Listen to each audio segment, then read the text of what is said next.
Très bien. Ben, merci à vous de m'accueillir pour ce séminaire sur une thématique, c'est vrai, tout à fait intéressante, mais aussi qui peut paraître déroutante, énigmatique, parfois amusante aussi, il faut bien le reconnaître, mais souvent angoissante aussi pour le patient, mais aussi pour l'entourage. Et je pense évidemment aux familles, mais aussi aux professionnels de la santé qui s'occupent des personnes âgées, notamment à domicile, et qui sont souvent démunis face à l'expression de ces idées délirantes, et d'autant plus si elles sont l'objet elles-mêmes du syndrome persécutif.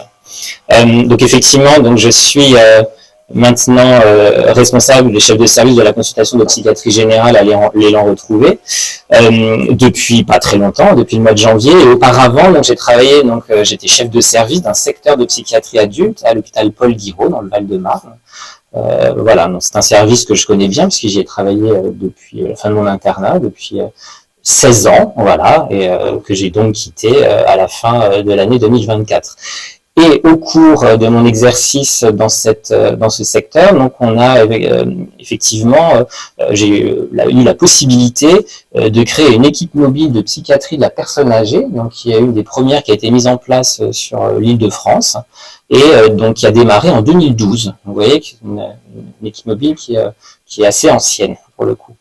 Et donc je profite d'ailleurs un peu de cette occasion pour remercier mes anciens collègues, le docteur Delphine Montagnier qui a repris la responsabilité de l'équipe mobile à mon départ, et puis aussi j'ai une pensée pour Madame Danielle, qui est notre infirmière, qui était l'infirmière coordinatrice de notre équipe mobile. Alors, je peux passer le diapo. Voilà, je ne sais pas si ça fonctionne.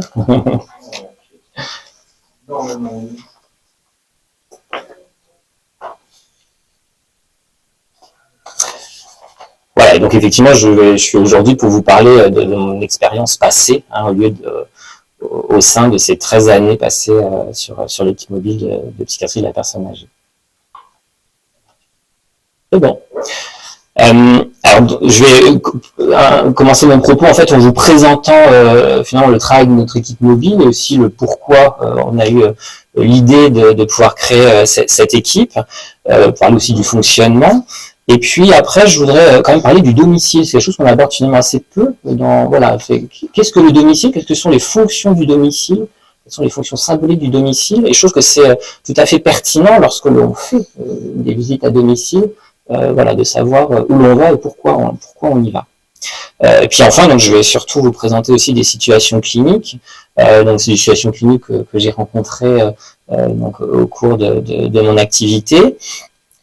C'est des situations, vous allez voir, je vais parler beaucoup du contexte, de l'environnement, je vais parler un peu des diagnostics, mais c'est vrai que le travail en équipe mobile, il y a toute la limite de la mobilité qui fait qu'on n'est pas à l'hôpital, qu'on n'est pas dans un bureau de consultation, donc effectivement, on n'a pas tout le panel d'examens complémentaires qu'on pourrait avoir lorsque les patients sont sagement hospitalisés ou viennent sagement consulter le médecin, le psychiatre ou le gériatre dans les bureaux de consultation. Parce que vous l'aurez compris, ce sont les patients des équipes mobiles sont des patients avec une clinique particulière, qui est surtout une clinique finalement du retrait, de la non-demande, du refus d'aide et du refus de soins. Donc, qui sont quand même des patients qui sont un peu en dehors des structures habituelles de soins. Alors, un petit mot sur notre équipe mobile. Donc, ça s'appelle l'équipe mobile de psychiatrie de la personne âgée Ouest 94. Ouest 94, puisqu'elle intervient sur l'ouest du Val-de-Marne. Alors, un petit mot juste pour introduire, mais sur finalement la spécificité du sujet âgé et ses troubles. Ce sont des troubles qui sont très fréquents chez la personne âgée. Avec une clinique spécifique, je pense que vous avez déjà eu des séminaires sur cette thématique, et qui donc sont souvent des situations très complexes, parce qu'à la fois la frontière entre le psychiatrique, le somatique, et puis aussi beaucoup le social, parce que des gens qui sont très isolés sans beaucoup de relations d'aide. Voilà. Et donc toutes ces spécificités de la psychiatrie du sujet âgé, finalement, elles requièrent des compétences, que ce soit en termes de diagnostic, en termes de traitement, du diagnostic différentiel aussi, hein, et également une organisation et une articulation peut-être plus spécifique que des patients qui viendraient simplement en consultation. Alors, c'est vrai qu'au sein de mon service, donc, où j'ai travaillé pendant 16 ans, l'idée de l'équipe mobile de psychiatrie de la personne âgée, elle est venue en fait de deux constats. Le premier constat, c'était de se dire que les personnes âgées, elles viennent pas aux soins. Il y a une difficulté d'accès aux soins qui est connue, hein, et qu'on peut expliquer par deux raisons principales. La première, c'est évidemment une raison peut-être déjà de mobilité. Donc c'est vrai que les patients âgés peuvent être en perte d'autonomie, ils restent chez eux, ils peuvent pas descendre, ils peuvent pas marcher. Donc forcément, ils vont pas aller consulter ni un CMP, ni un psychiatre, ni un psychologue. Et le deuxième frein à l'accès aux soins, il est une question de la représentation de la psychiatrie. Alors on sait que la psychiatrie et les patients psychiatriques sont souvent stigmatisés. Heureusement, de moins en moins avec le travail qui est fait depuis des années là autour de la déstigmatisation de la santé mentale. Hein, on en a encore parlé hier avec les annonces nouvelles. Voilà, beaucoup plus de moyens, mais voilà, donc on parle beaucoup plus de santé mentale qu'il y a quelques années, et donc il faut imaginer pour les personnes âgées, enfin la culture psy, la culture de la santé mentale, c'est quelque chose qui il y a 40, 50 ans, c'était complètement c'était pas abordé du tout, hein. Donc forcément aller voir le psychiatre, c'était pour eux c'est vraiment avoir la grande folie, hein. C'était vraiment ça. Donc tout ça fait que voilà, l'accès aux soins est difficile pour les sujets âgés en psychiatrie. L'autre aspect qui nous a fait penser à la création d'une équipe mobile, c'est que moi j'ai travaillé en secteur d'hospitalisation de secteur psychiatrique, donc que certains connaissent peut-être, où il y a des patients tout venant, jeunes, avec des patients sous contrainte, des agitations, des choses comme ça, et on s'est dit que ces patients âgés qui se retrouvent au milieu de ces patients plus jeunes, voilà, ils sont peut-être pas forcément hospitalisés alors au bon endroit, ou s'ils sont au bon endroit, on peut se poser la question quel est l'intérêt de cette hospitalisation? Parce que comme vous le savez, une hospitalisation déjà où qu'elle soit pour une personne âgée, c'est déjà une perte de repères. Hein, donc la personne, elle va perdre ses repères, elle va d'un coup se retrouver dans un lieu qu'elle ne connaît pas. Et puis on sait par expérience aussi que quand on décide la sortie et le retour à domicile d'une personne âgée, celui-ci risque d'être difficile et compliqué, parce que pendant le temps de l'hospitalisation, quelque part, il y a aussi une perte d'autonomie. Le patient, il se fait plus à manger. Le patient, il se fait aider pour la toilette. Il y a une espèce de régression qui est inhérente à l'hôpital et aux soins, qui peut faire du bien. Hein. Bien sûr que ça peut faire du bien pour qu'on s'occupe de soi. Mais au moment du retour à domicile, ça peut être plus difficile. Parce que il peut y avoir cette perte d'autonomie. Donc c'est vrai que le bénéfice est franchement discutable pour ces patients. Donc c'est pour ça que ça justifie finalement la nécessité de développer des alternatives à l'offre de soins classique, et sachant que l'accessibilité aux soins est un élément déterminant à la qualité des soins dans cette population. Alors je vous ai présenté le territoire sur lequel intervient l'équipe mobile. Vous voyez, c'est un grand territoire, c'est tout l'ouest du Val-de-Marne, qui représente 15 communes, à peu près 500 000 habitants. Sur lequel on compte une vingtaine d'EHPAD, et dans lequel on intervient, puisque du coup notre équipe intervient à la fois à domicile en EHPAD, parfois même ailleurs. On a fait des visites dans la rue, des visites dans des squats, des visites sur des péniches abandonnées, plein d'anecdotes voilà, qui sont inhérentes à cette pratique particulière de la mobilité. Excusez-moi, vous couvrez tout le territoire de l'Ouest, sauf la commune d'Ivry-sur-Seine, qui n'est pas ouverte. Voilà. Alors, l'équipe mobile dépend de l'hôpital Paul Guiraud de Villejuif, qui en fait sont les secteurs de psychiatrie de l'hôpital Paul Guiraud. Alors pour information, l'ensemble du territoire d'Île-de-France commence à être bien couvert par des équipes mobiles. Il y a le centre ressources recherche de psychiatrie de la personne âgée qui se trouve à Corentin-Selton, qui a un site internet que vous pouvez, certains le connaissent, que vous pouvez consulter. Il y a un moteur de recherche où s'il y a un patient qui est en difficulté, que vous voulez solliciter une équipe mobile, voilà, vous tapez le nom de la ville et vous avez les coordonnées de l'équipe mobile qui peut se déplacer. Effectivement, les équipes sont sectorisées. On peut saluer Cécile Anon et Marie-Pierre Prost du centre ressources qui sont souvent connectés. Donc, si c'est le cas, hello. Pour les secteurs qui ne sont pas couverts, c'est des CMP, des secteurs qui prennent le relais. Alors, en principe, ça pourrait être les secteurs. Mais voilà, en fait, sur l'historique, c'est effectivement parfois difficile pour les secteurs de pouvoir faire du domicile. Et encore une fois, il y a cette notion de spécificité quand même. Donc c'est bien d'avoir des professionnels formés à cette clinique qui est particulière, voilà, auquel le secteur de psychiatrie générale parfois a un référent qui a un peu une formation, ou en tout cas qui a un intérêt pour la personne âgée, qui s'est un peu formée, soit de manière formelle, soit de manière informelle. Mais oui, ça pourrait être lycéen. Alors, j'arrive pas à passer la diapo suivante. Alors, en fait, l'interrupteur sur le côté, il y a un interrupteur on-off. Des fois, c'est compromettant. Non? Non. Moi, je le fais. Donc, oui. Voilà. Voilà. Du coup, je vais le faire. Merci. Alors, les objectifs des équipes mobiles, ils sont pluriels. Donc, c'est en premier lieu, donc c'est améliorer l'offre de soins psychiatriques en direction donc des personnes âgées et donc favoriser l'accès aux soins. Donc ça, c'est permis par la mobilité. Cette mobilité permet en elle-même finalement une rencontre précoce et personnalisée. Et éventuellement en passant par un temps de travail sur la non-demande. Et ça, on va en parler dans les situations cliniques. Le travail de réseau est tout à fait essentiel, justement, dans cet accès aux soins pour assurer la continuité. Ce travail de réseau, il s'effectue avec tous les acteurs du territoire qui peuvent être en charge de s'occuper des personnes âgées. Je pense bien sûr aux médecins généralistes. Il y a les secteurs de psychiatrie, il y a les espaces autonomie, les dispositifs d'appui à la coordination, les conseils locaux de santé mentale, les services sociaux des mairies, des départements, les services de gériatrie, les consultations mémoire, l'HAD, les urgences, les services de soins à domicile, les services de soins et d'aide à domicile, les services d'aide à domicile, les EHPAD, les foyers, enfin les résidences d'accueil, les résidences autonomie et les médecins coordonnateurs. Donc ouais, j'ai un peu listé tous ceux qui peuvent nous solliciter finalement dans ces situations parfois complexes. Donc les équipes mobiles ont vraiment un rôle d'expertise. En plus, c'est de savoir est-ce que c'est un trouble psy et si oui, c'est lequel, en vue de finalement d'adapter les soins le plus souvent en ambulatoire, parce que vous l'aurez compris, encore une fois, c'est d'éviter au maximum les hospitalisations. L'idée aussi, c'est aussi de sensibiliser les professionnels aux problématiques psychiatriques, donc tout en participant effectivement à la déstigmatisation des troubles psychiques dans cette population. Voilà, on avait aussi, sur l'équipe mobile, il y avait aussi un travail de soutien, formation et coordination des acteurs, c'est-à-dire qu'on a aussi fait des formations pour les personnels d'EHPAD, pour les personnels de soins et d'aide à domicile.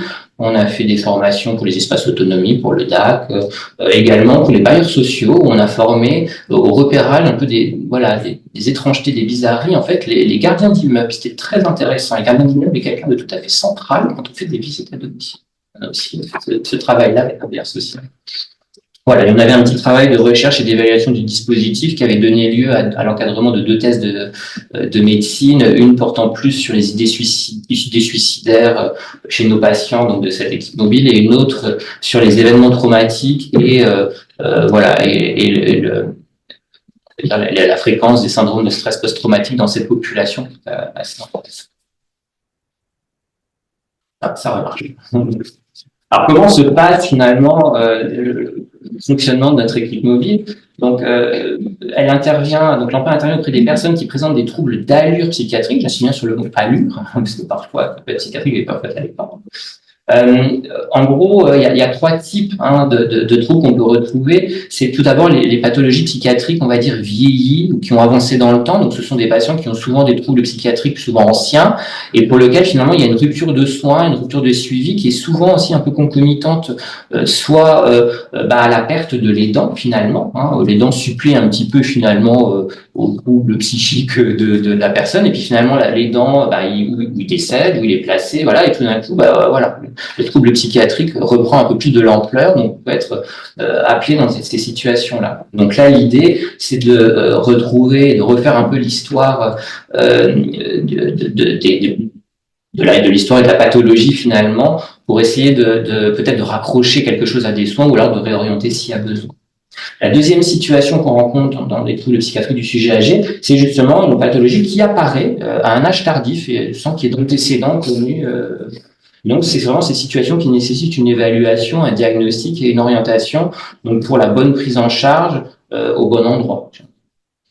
Et puis la troisième catégorie, ce sont les troubles qui sont associés aux pathologies neurodégénératives. Donc c'est les troubles du comportement associés à pathologies démentielles, par exemple. Et donc là aussi, nécessite finalement ces patients nécessitent d'être adressés au bon endroit aussi.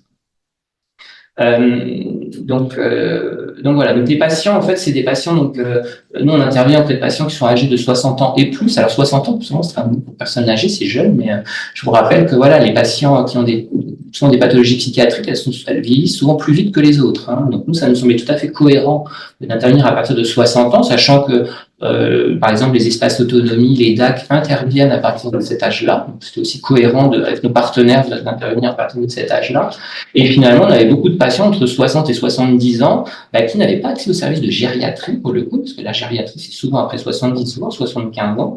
Et donc, finalement, il y avait un espèce un peu d'âge un peu entre deux, là où finalement, personne n'était accepté, en fait, de prendre ces patients. Nous, ça nous paraissait très, très pertinent d'intervenir à partir de 60 ans. Voilà.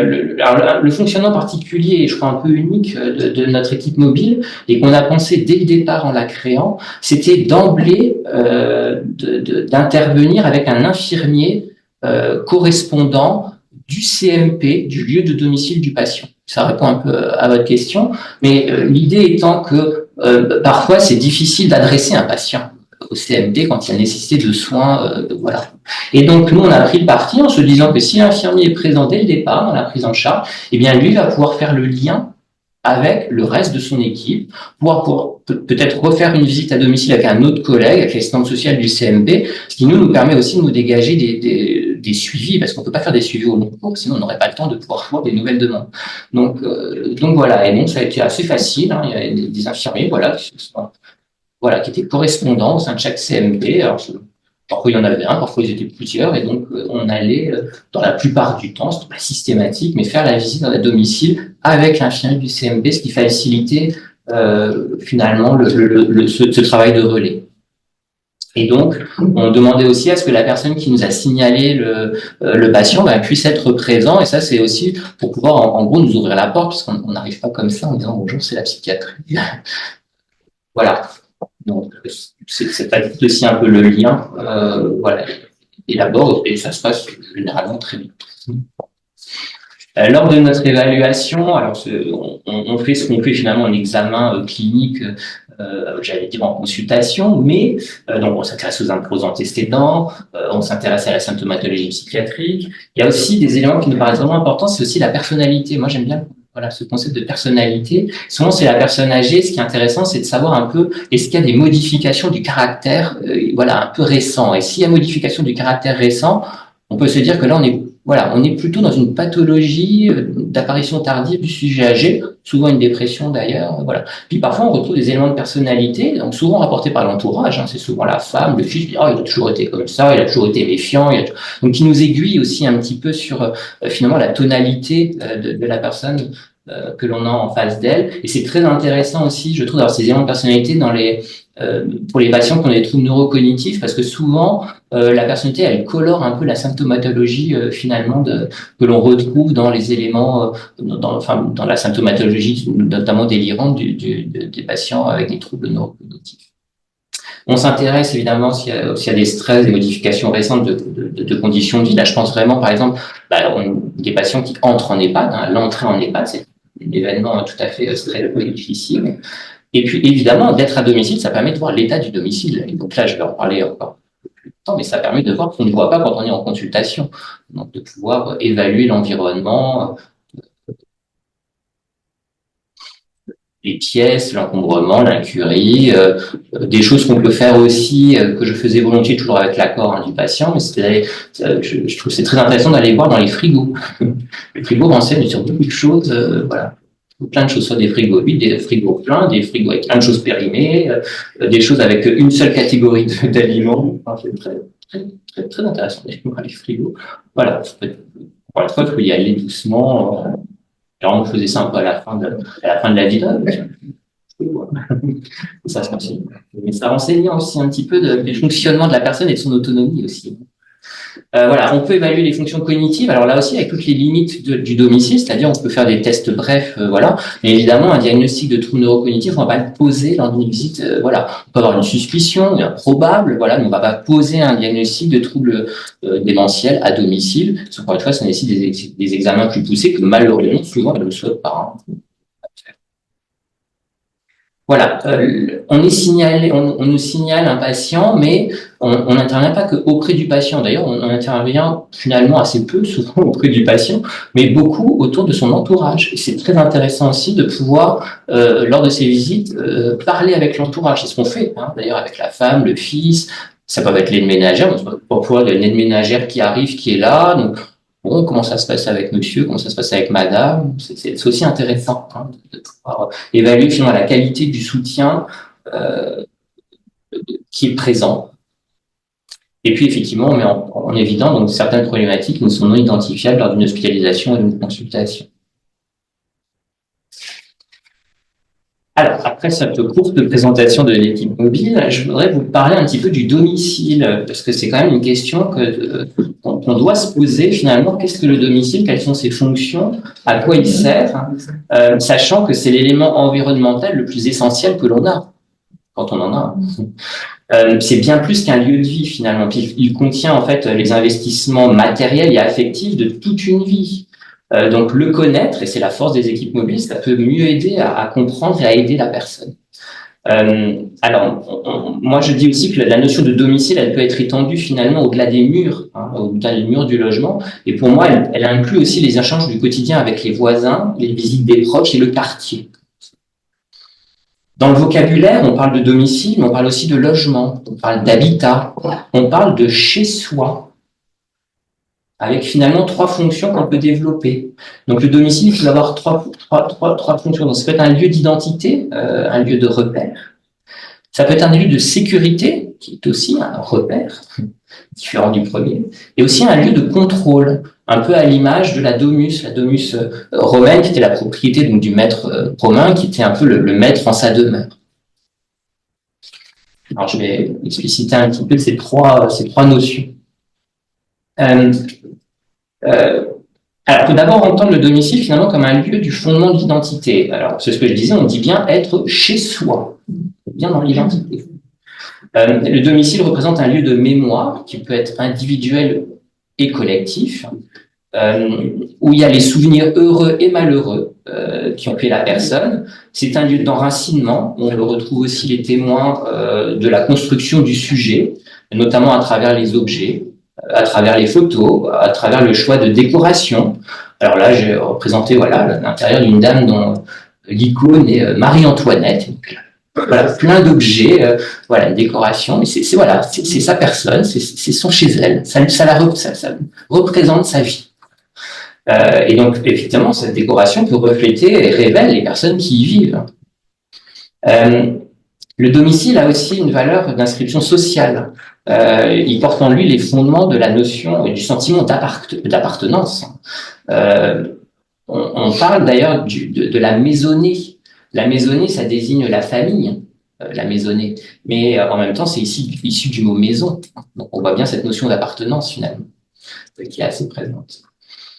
Le domicile représente aussi une projection du monde intérieur, du sujet, qui fait que chaque domicile il est particulier, il est singulier, il dit quelque chose de son rapport au monde physique, à l'espace. Il porte aussi la trace de l'histoire de ses premières relations avec les sujets humains de son environnement. Alors pour aller un peu plus loin, je trouve que c'est assez intéressant, c'est de parler un peu de la symbolique, hein, finalement, des fonctionnalités des différentes pièces de la maison. Donc, c'est Heidegger qui, dans l'inconscient de la maison, a montré comment l'organisation du logement on peut parler finalement de l'organisation psychique du sujet. Alors, il reprend Bachelard, hein, la poétique de l'espace, qui montre comment, finalement, c'est des sujets normalement névrotiques. Hein, la distribution fonctionnelle des différentes pièces dans leur écho symbolique traduit une organisation psychique qui est relativement structurée. Donc, on peut situer finalement la socialité dans le salon, c'est le lieu effectivement des échanges avec les amis, la famille, c'est le lieu du capital culturel aussi. On peut mettre la rationalité qui est symbolisée par le toit et la mémoire familiale au grenier. alors que l'irrationnel, la peur, l'oubli, ce sera plutôt à la cave. La limite entre le public et le privé, ce sera l'entrée de la maison. L'intimité, la pulsionalité seront situées plutôt dans la chambre, la salle de bain, les toilettes. La permanence et les fonctions protectrices parentales, elles vont être plutôt présentes dans la cuisine. C'est le lieu effectivement où l'on parle, où on mange ensemble. Et puis les meubles et les objets qui sont présents, quant à eux, ils prolongent l'individu en leur donnant une consistance, qui sont un peu le garant d'une certaine continuité dans le temps, ces objets. Donc cette distribution fonctionnelle, elle est relativement structurée chez le sujet normalement névrotique, mais il peut paraître confus et incurique en cas de désorganisation psychique, psychotique ou démentielle. C'est d'ailleurs parfois ce que nous, en visite à domicile, on perçoit d'abord en premier, avant même de parler à la personne. Parfois, on voit finalement cette désorganisation structurelle du logement. C'est parfois ce qu'on voit, d'ailleurs, parfois même avant même de rentrer dans le logement, parce que parfois, il y a des choses qui débordent déjà pour le palier de l'appartement. Alors, je vais peut-être faire une petite remarque sur le syndrome de Diogène, vous connaissez bien, en tout cas. Donc, c'est passé dans une situation d'incurie d'elle-même ou du logement et de situations souvent de logement encombré, où l'habitat donc se caractérise là pour le coup par la perte de fonctionnalité des différentes pièces et par une forme de confusion fonctionnelle. Finalement, tout est rempli un peu partout, donc on ne sait plus bien quelle pièce sert à quoi. Donc ce rapport aux objets très particulier est caractérisé par l'impossibilité de s'en défaire sans détresse majeure. Et il évoque bien sûr la problématique du deuil. Je vais vous montrer un exemple tout à l'heure assez caractéristique finalement de cette problématique du deuil et de l'attachement. Donc accepter de jeter, c'est finalement accepter de liquider un investissement. On n'est pas toujours prêt à le faire. On peut rapprocher un petit peu ça de la théorie psychanalytique du moi pauvre, où l'accumulation d'objets finalement viendrait suppléer un moi fragilisé par les pertes et suturer des blessures narcissiques tout en préservant une interface entre le dedans et le dehors finalement. Donc le dedans, le psychisme, et le dehors, c'est-à-dire autrui, le monde extérieur. Et donc ce phénomène est particulièrement à l'œuvre dans les phénomènes psychotiques. On en parlera un petit peu tout à l'heure, on l'illustrera tout à l'heure. Alors, je vous laisse avancer si c'est possible. Voilà. Alors ça, je reviens en arrière. Non, c'est la fonction. La deuxième fonction du domicile, c'est la sécurité. Le domicile, c'est le lieu où, normalement, on se sent en sécurité. Et on va voir justement que cette sécurité, elle est souvent mise à mal dans les délires des personnes âgées. C'est un abri contre les intempéries, c'est un abri contre les ennemis, c'est l'endroit où on préserve la réserve de nourriture. Donc, vous voyez que c'est un espace essentiel. Et c'est aussi un espace de fonctionnalité. C'est-à-dire que c'est aussi le lieu où l'on connaît l'endroit de chaque chose. On sait où chaque chose est.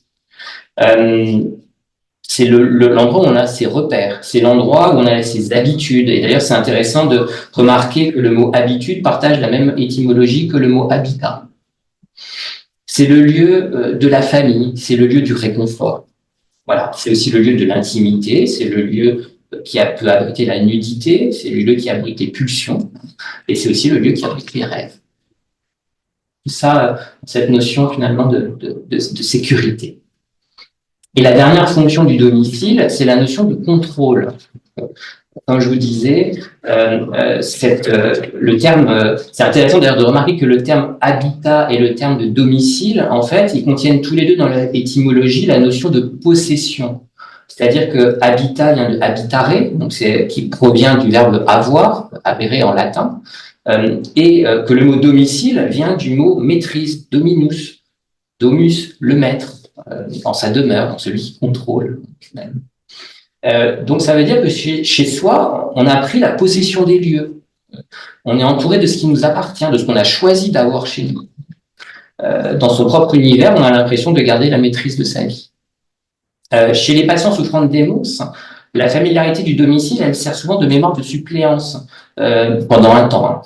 Et elle permet de compenser justement pendant un temps les pertes cognitives. Cette perte de contrôle, elle est au premier plan lorsqu'il s'agit d'ailleurs de quitter son domicile et par exemple d'aller intégrer un EHPAD, une maison de retraite.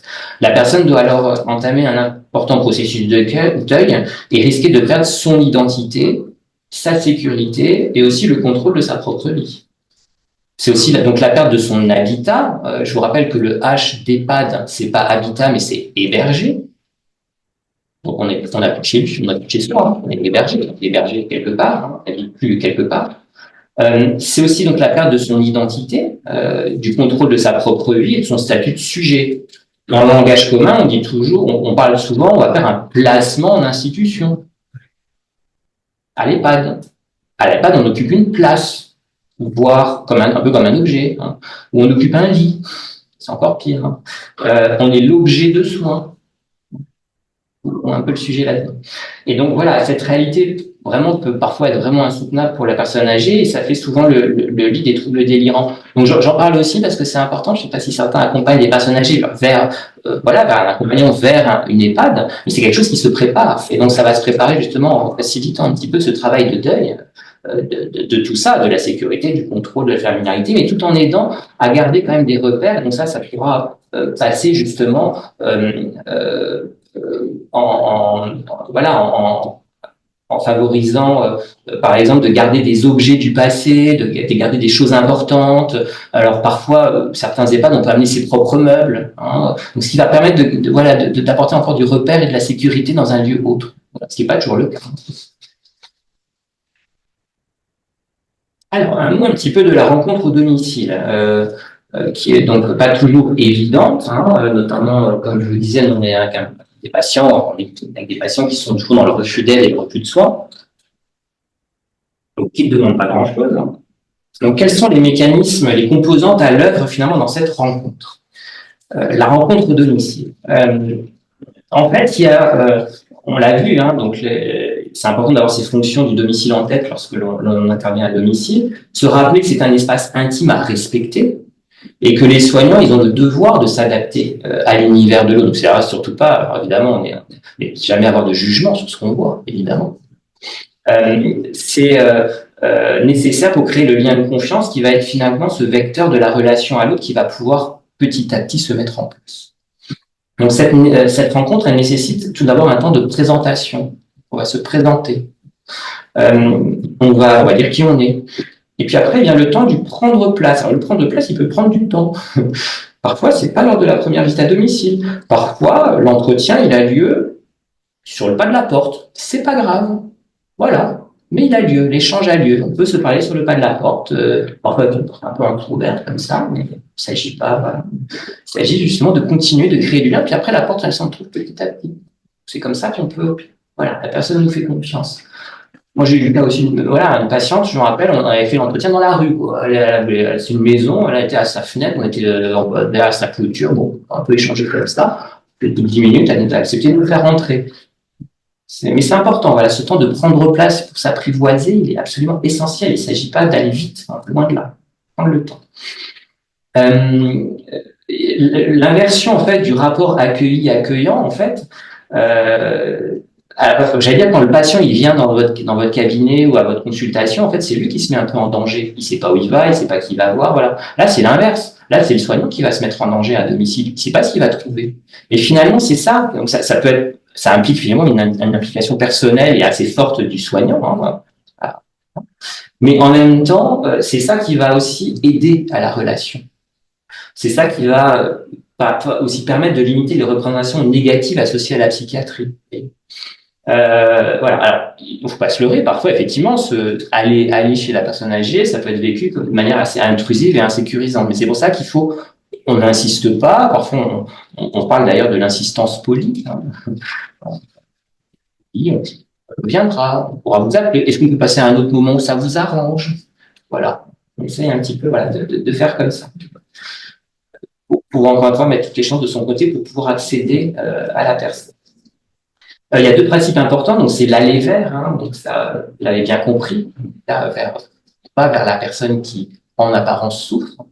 Et pour permettre une rencontre qui va être précoce, c'est-à-dire l'idée c'est d'aller avant une dégradation franche et massive, parce qu'on est encore, plus on vient tôt voir un patient qui va pas bien, et plus on a de chances qu'il aille rapidement mieux, et qu'on ne soit plus obligé de passer par des soins plus lourds, hein, voire une hospitalisation. L'idée c'est vraiment ça. Une rencontre qui est également directe, hein, donc qui permet de s'en remettre à l'autre dans une relation qui n'est plus anonyme. Finalement, on se présente, on dit qui on est, on met un visage sur un nom. Et donc, c'est ça qui va favoriser l'alliance thérapeutique. Et puis, c'est aussi donc une rencontre qui est adressée dans le sens d'une prise en charge, et on va faire un soin sur mesure, finalement, qui va être totalement en lien et en rapport avec ce que vit la personne. Donc, ce qui nécessite vraiment un travail sur ce qu'on appelle, ce que vous appelez aussi, le travail de la non-demande. Et alors, parfois, la position, c'est de dire le patient il demande rien, ok, on le laisse tranquille. Sauf que là, on voit bien que non, le patient il va pas bien. Donc, il faut pouvoir aller et s'occuper finalement de ce mal-être. Et d'ailleurs, quand même, souvent derrière la non-demande, il y a quand même une demande implicite. Et ça, on va aussi un peu l'illustrer je vais l'illustrer avec les quelques situations cliniques où vous allez voir que finalement, non, merci, j'ai besoin de rien. Finalement, peut-être que ça, si, peut-être. Et ça, c'est tout à fait intéressant et pertinent. Donc, j'utilise beaucoup le terme d'insistance polie. Hein. Il faut savoir parfois repérer la demande dans la non-demande. Parfois, ça peut être une demande sociale. Hein. Parfois, on attrape un peu les personnes comme ça, une demande un peu sociale. Hein. J'aurais besoin de 6. Et voilà. Mais l'important, c'est que la personne puisse, à un moment donné, se sentir un peu aidée. En fait, ce que j'aime bien dire, c'est que finalement, les soignants et la personne vont se mettre d'accord sur une définition minimale de ce qui pose problème. Voilà, j'aime bien ce terme, la définition minimale de ce qui pose problème. Voilà. Nous, peut-être on voit plein d'autres choses, on dit voilà. Mais c'est peut-être pas là-dessus qu'on va travailler, mais peut-être sur le petit problème que la personne doit mettre en avant et dire ok, très bien, on va travailler avec ça, est-ce qu'on est d'accord? Et donc c'est vraiment l'investissement des soignants qui petit à petit va entraîner en retour un investissement positif dans l'aide proposée. Alors voilà, donc là j'ai parlé un petit peu de l'organisation, on va dire, et je vais passer donc à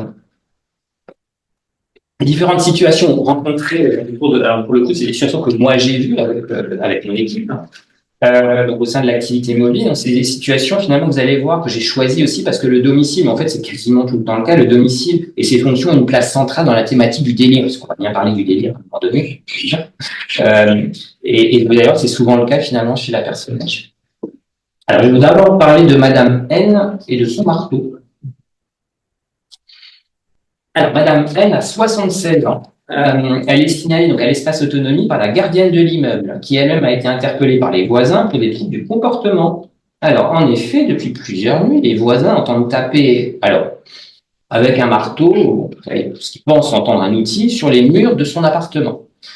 La police donc est déjà intervenue à 2 reprises, sans que ça ne donne lieu à quoi que ce soit. C'est parvenu aux oreilles du maire qui, quand même, dit c'est un trouble du comportement, c'est un trouble de l'ordre public, donc je vais faire une hospitalisation sous contrainte à l'hôpital psychiatrique de secteur. Rigole pas.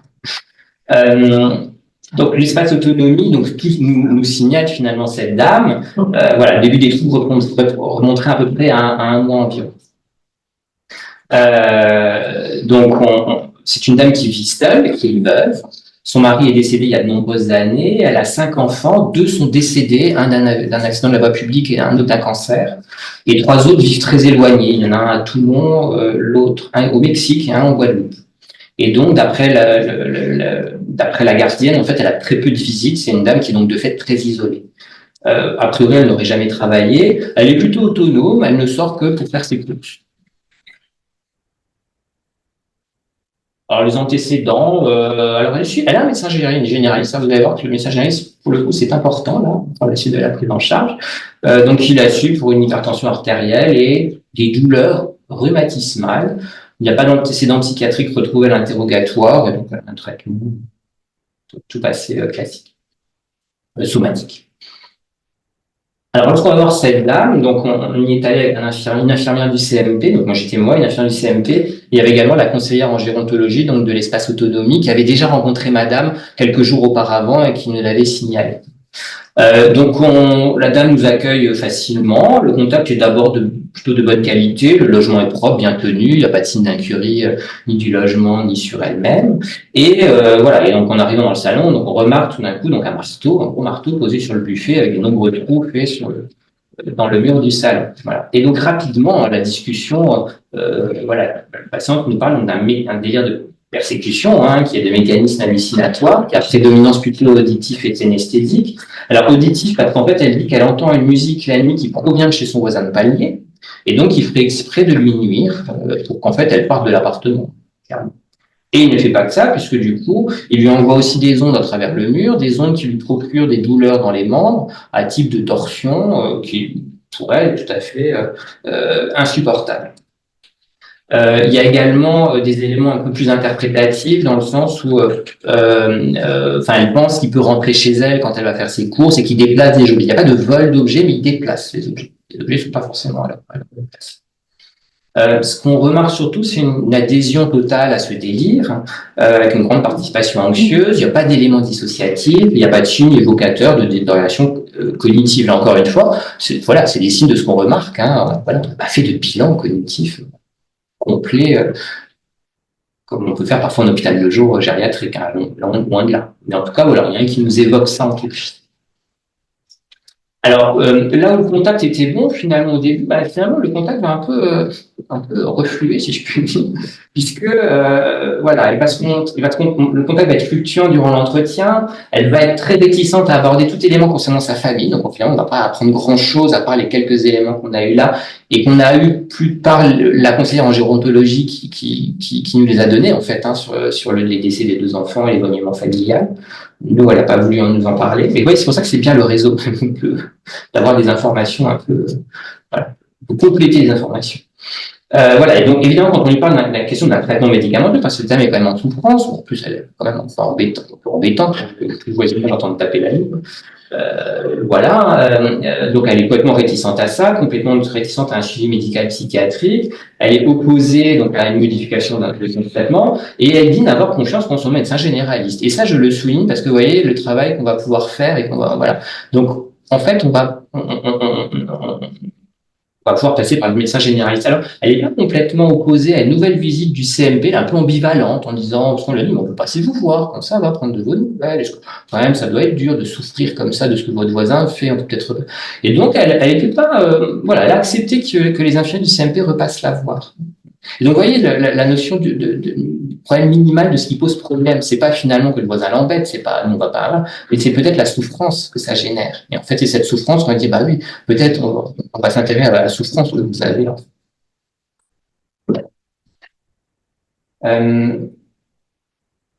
Donc, au final, les VAD se sont poursuivis avec les infirmiers. L'appel téléphonique, donc on a appelé en fait le médecin généraliste et on lui a proposé que lui fasse la prescription d'un traitement qui puisse soulager madame, en l'occurrence un traitement neuroleptique antipsychotique à petite dose, qu'il a fait très volontiers, en expliquant aussi que ça va l'aider à mieux dormir, que ça peut l'apaiser par rapport à ce qu'elle vit. Et donc, au fil des mois, donc le médecin généraliste a continué la prescription, commence à apaiser madame. Donc, du comportement se sont amendés, il y a une relation avec le voisinage était apaisée, et puis on a surtout pu éviter encore une fois une hospitalisation sous contrainte qui peut être quand même assez traumatique chez ces personnes âgées. Voilà un petit peu un exemple de ce qu'on a pu faire lors de notre travail. Alors, un petit mot finalement du diagnostic, si on peut parler un peu du diagnostic. Je ne vais pas trop m'appesantir là-dessus parce que je crois qu'il y a eu d'autres intervenants qui ont longuement passé qui ont parlé finalement sur qu'est-ce que c'est ce diagnostic. Donc, clairement, on est sur un délire d'apparition tardive chez une personne qui n'avait aucun antécédent psychiatrique. Alors, certains parleront de schizophrénie à début très tardif, d'autres parleront de psychose hallucinatoire chronique. Donc je ne vais pas me relancer dans ce débat-là. C'est pas le sujet ici. C'est plutôt de savoir comment on fait, comment on a pu prendre en charge cette patiente, qu'est-ce qu'on a pu lui proposer. Donc, pour rappel, on est quand même sur un début plutôt insidieux, avec des facteurs favorisants qui est quand même l'isolement social, avec un délire plutôt bien construit, systématisé, un contenu qui est concret, qui est centré sur l'univers de la personne âgée, sur son propre corps, avec des thématiques assez classiques dans ce type des délires rencontrés, des délires de persécution, de préjudice, de jalousie, d'intrusion du domicile, de vol, voire de déplacement d'objets.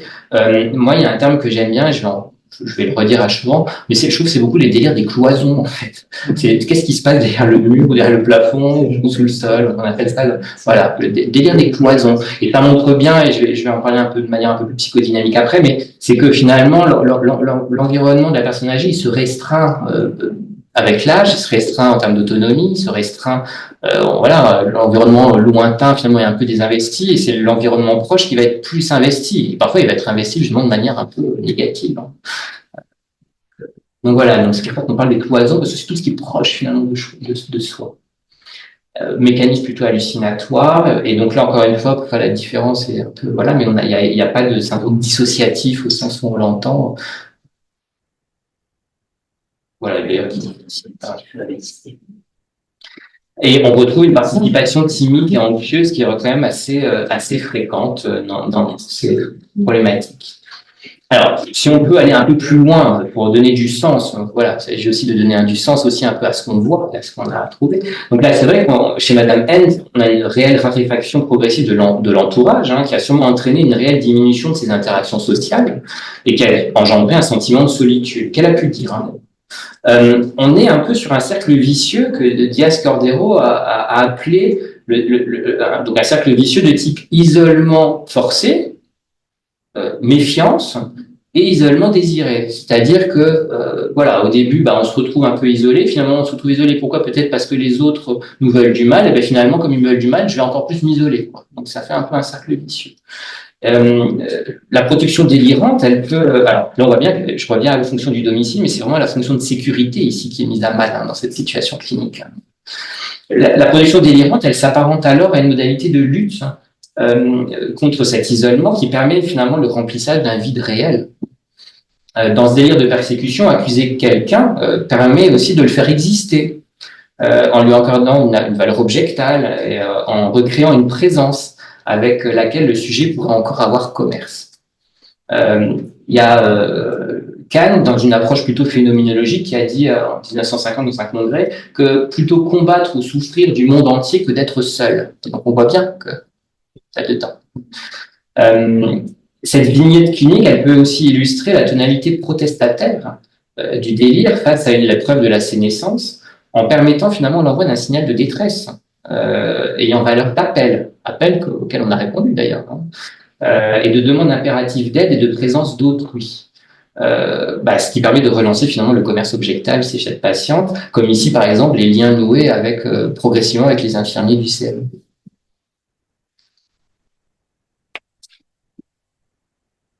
Voilà pour la première situation dont je voulais vous parler.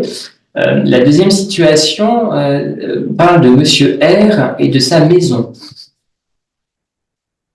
Alors, je crois que j'ai un peu illustré par un tableau, vous allez comprendre pourquoi.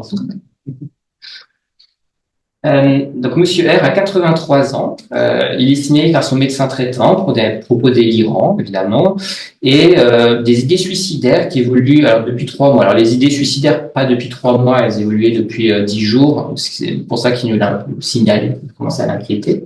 Dans ses antécédents somatiques, il y a un problème de thyroïde, une hernie hiatale, une hypertrophie bénigne de la prostate, rien de particulier. Dans ses antécédents psychiatriques, on retrouve un épisode dépressif majeur il y a une 30aine d'années. C'était au moment du décès de son père et de la découverte d'un cancer chez sa femme, qui est aujourd'hui guérie, qui n'avait pas nécessité d'hospitalisation ni de suivi spécialisé à cette époque. Le traitement actuel, je vais en parler, mais donc il a déjà un antidépresseur, puis un anxiolytique, et puis un traitement pour sa thyroïde et sa prostate. Alors, il vit dans un pavillon, un joli pavillon avec sa femme. Il est père de 2 enfants. Il a une fille qui habite la même rue, donc qui est quand même assez présente, et un fils qui habite pas très loin à Rungis, oui, sachant que le patient habite à Thiers. Voilà, c'est toujours dans le Val-de-Marne. Il est fils unique et il est donc à la retraite et il était boucher. Il avait sa propre boucherie à Thiers et il travaillait avec sa femme qui, elle, s'occupait plus du côté un peu finance et de la caisse. Voilà. Lorsqu'ils étaient actifs. Alors, l'histoire de la maladie, l'histoire des troubles, progressivement, on retrouve une tristesse de l'humeur qui apparaît progressivement sur quelques semaines, pour lequel le médecin généraliste a d'abord prescrit donc un anxiolytique de l'alprazolam, et puis après un antidépresseur à une dose de 20 mg. Puis, dans un second temps, est apparu un discours délirant, donc il évoque le fait que lui et sa femme vont devenir SDF. Donc c'est comme ça qu'il nous le signale. À noter qu'il y a un ami proche qui serait décédé il y a 6 mois. Et donc le médecin traitant nous le signale, je vous ai dit, devant finalement un peu l'aggravation du tableau et surtout la verbalisation d'idées suicidaires qui commençait un peu à l'inquiéter. Donc on organise une visite à domicile, la femme est présente, moi j'étais présent, je crois qu'il y avait une infirmière au-dessus de nous, il y avait l'infirmière du CMP qui était également là. Donc on retrouve un monsieur avec une présentation plutôt correcte, le contact est bon, on note effectivement un ralentissement psychomoteur, et puis rapidement on retrouve donc des idées délirantes, cette fois plutôt de culpabilité et de ruine. Alors, je vous explique, donc monsieur, en fait, donc rappelez-vous, était boucher avec sa boucherie, et en fait il nous dit qu'il n'a pas toujours tout déclaré les revenus. Donc en gros, il a fait un peu de noir quand il travaillait à la boucherie, où il travaillait avec sa femme, et que là, donc, il s'est mis dans la tête que l'administration fiscale va avoir vent de ça, va remonter jusqu'à lui, qu'il va devoir donc rembourser toutes les sommes qu'il n'avait pas déclarées à l'époque, et avec des grosses majorations. Il ne va pas pouvoir, donc du coup, sa maison va être saisie, et donc du coup, il va être à la rue avec sa femme. Vous voyez un peu le cheminement là de ces idées donc, de culpabilité et de ruine qui se sont construits sur finalement des éléments du passé. Je vais vous parler du passé parce qu'après je vais vous parler effectivement de la temporalité aussi du dépressif, notamment chez la personne âgée qui est assez intéressante. Donc on retrouve à côté de ces délirants des symptômes dépressifs assez francs. Il était triste, il perdait des intérêts, il était assez pragmatique, un peu clinophile, il faisait plus grand chose de ses journées. Il y avait également des attaques de panique et des préoccupations hypocondriaques avec quand même la peur aussi d'avoir une maladie grave. Et aussi un peu là-dedans. Il n'y avait pas d'absence de perte de poids, même si apparemment il mangeait un peu moins. Les fonctions cognitives étaient complètement inévaluables là à ce moment-là. Hein. Et voilà, et sa femme le décrit. Ouais, j'aime bien toujours demander à l'entourage, mais il est comment d'habitude? C'était comment avant? Voilà. Et donc elle a toujours quand même décrit anxieux de nature, hein, ce monsieur.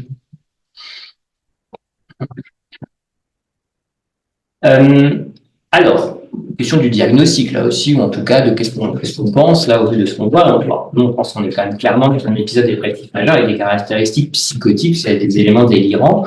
Donc ce qu'on a proposé, c'est de majorer le traitement antidépresseur. Donc on est passé à le comprimé de paroxétine, qui a été vraiment efficace. Hein, au bout de quelques semaines, voilà, le délire s'est amendé, le patient allait mieux, il a retrouvé de mobilité, sortait de chez lui, donc c'était franchement efficace. Et donc je vais surtout proposer un suivi sur le CMP, sauf que c'est moi qui l'ai suivi puisque c'était sur l'habité de mon secteur. Hein, donc j'ai continué à le suivre sur le CMP. Un peu à distance de l'épisode où ça allait mieux, j'ai quand même retrouvé des trucs cognitifs pour lesquels j'ai quand même proposé une exploration mémoire, qui avait retrouvé une atteinte corticale diffuse avec une composante un peu vasculaire, qui était somme toute qui pouvait être un peu classique aussi retrouvé avec l'âge, mais qui pourrait peut-être expliquer un petit peu aussi pourquoi finalement il y a eu un petit peu cet effondrement dépressif aussi à ce moment-là. Est-ce que finalement c'était pas un peu un mode d'entrée dans un trouble neurocognitif qui débute, comme parfois c'est le cas. Ce patient, j'ai maintenu son traitement pendant au moins 2 ans. Après, ça c'est classique hein, chez les personnes âgées, on maintient le traitement pendant plus longtemps que chez les jeunes. Après, j'ai progressivement diminué, ça continue à aller bien, et en fait, j'ai dû le remettre à un moment donné. S'il a refait alors une rechute dépressive, mais sans éléments délirants cette fois-ci, c'était suite en fait à un AVC. Il a fait un AVC, il a eu une longue hospitalisation, notamment en rééducation, et donc là, j'ai dû remettre un traitement quelques années après, qui a été un peu efficace. Il est décédé après depuis. Je sais pas si je vais faire notre AVC. Ça, monsieur, j'ai suivi longtemps sur ça.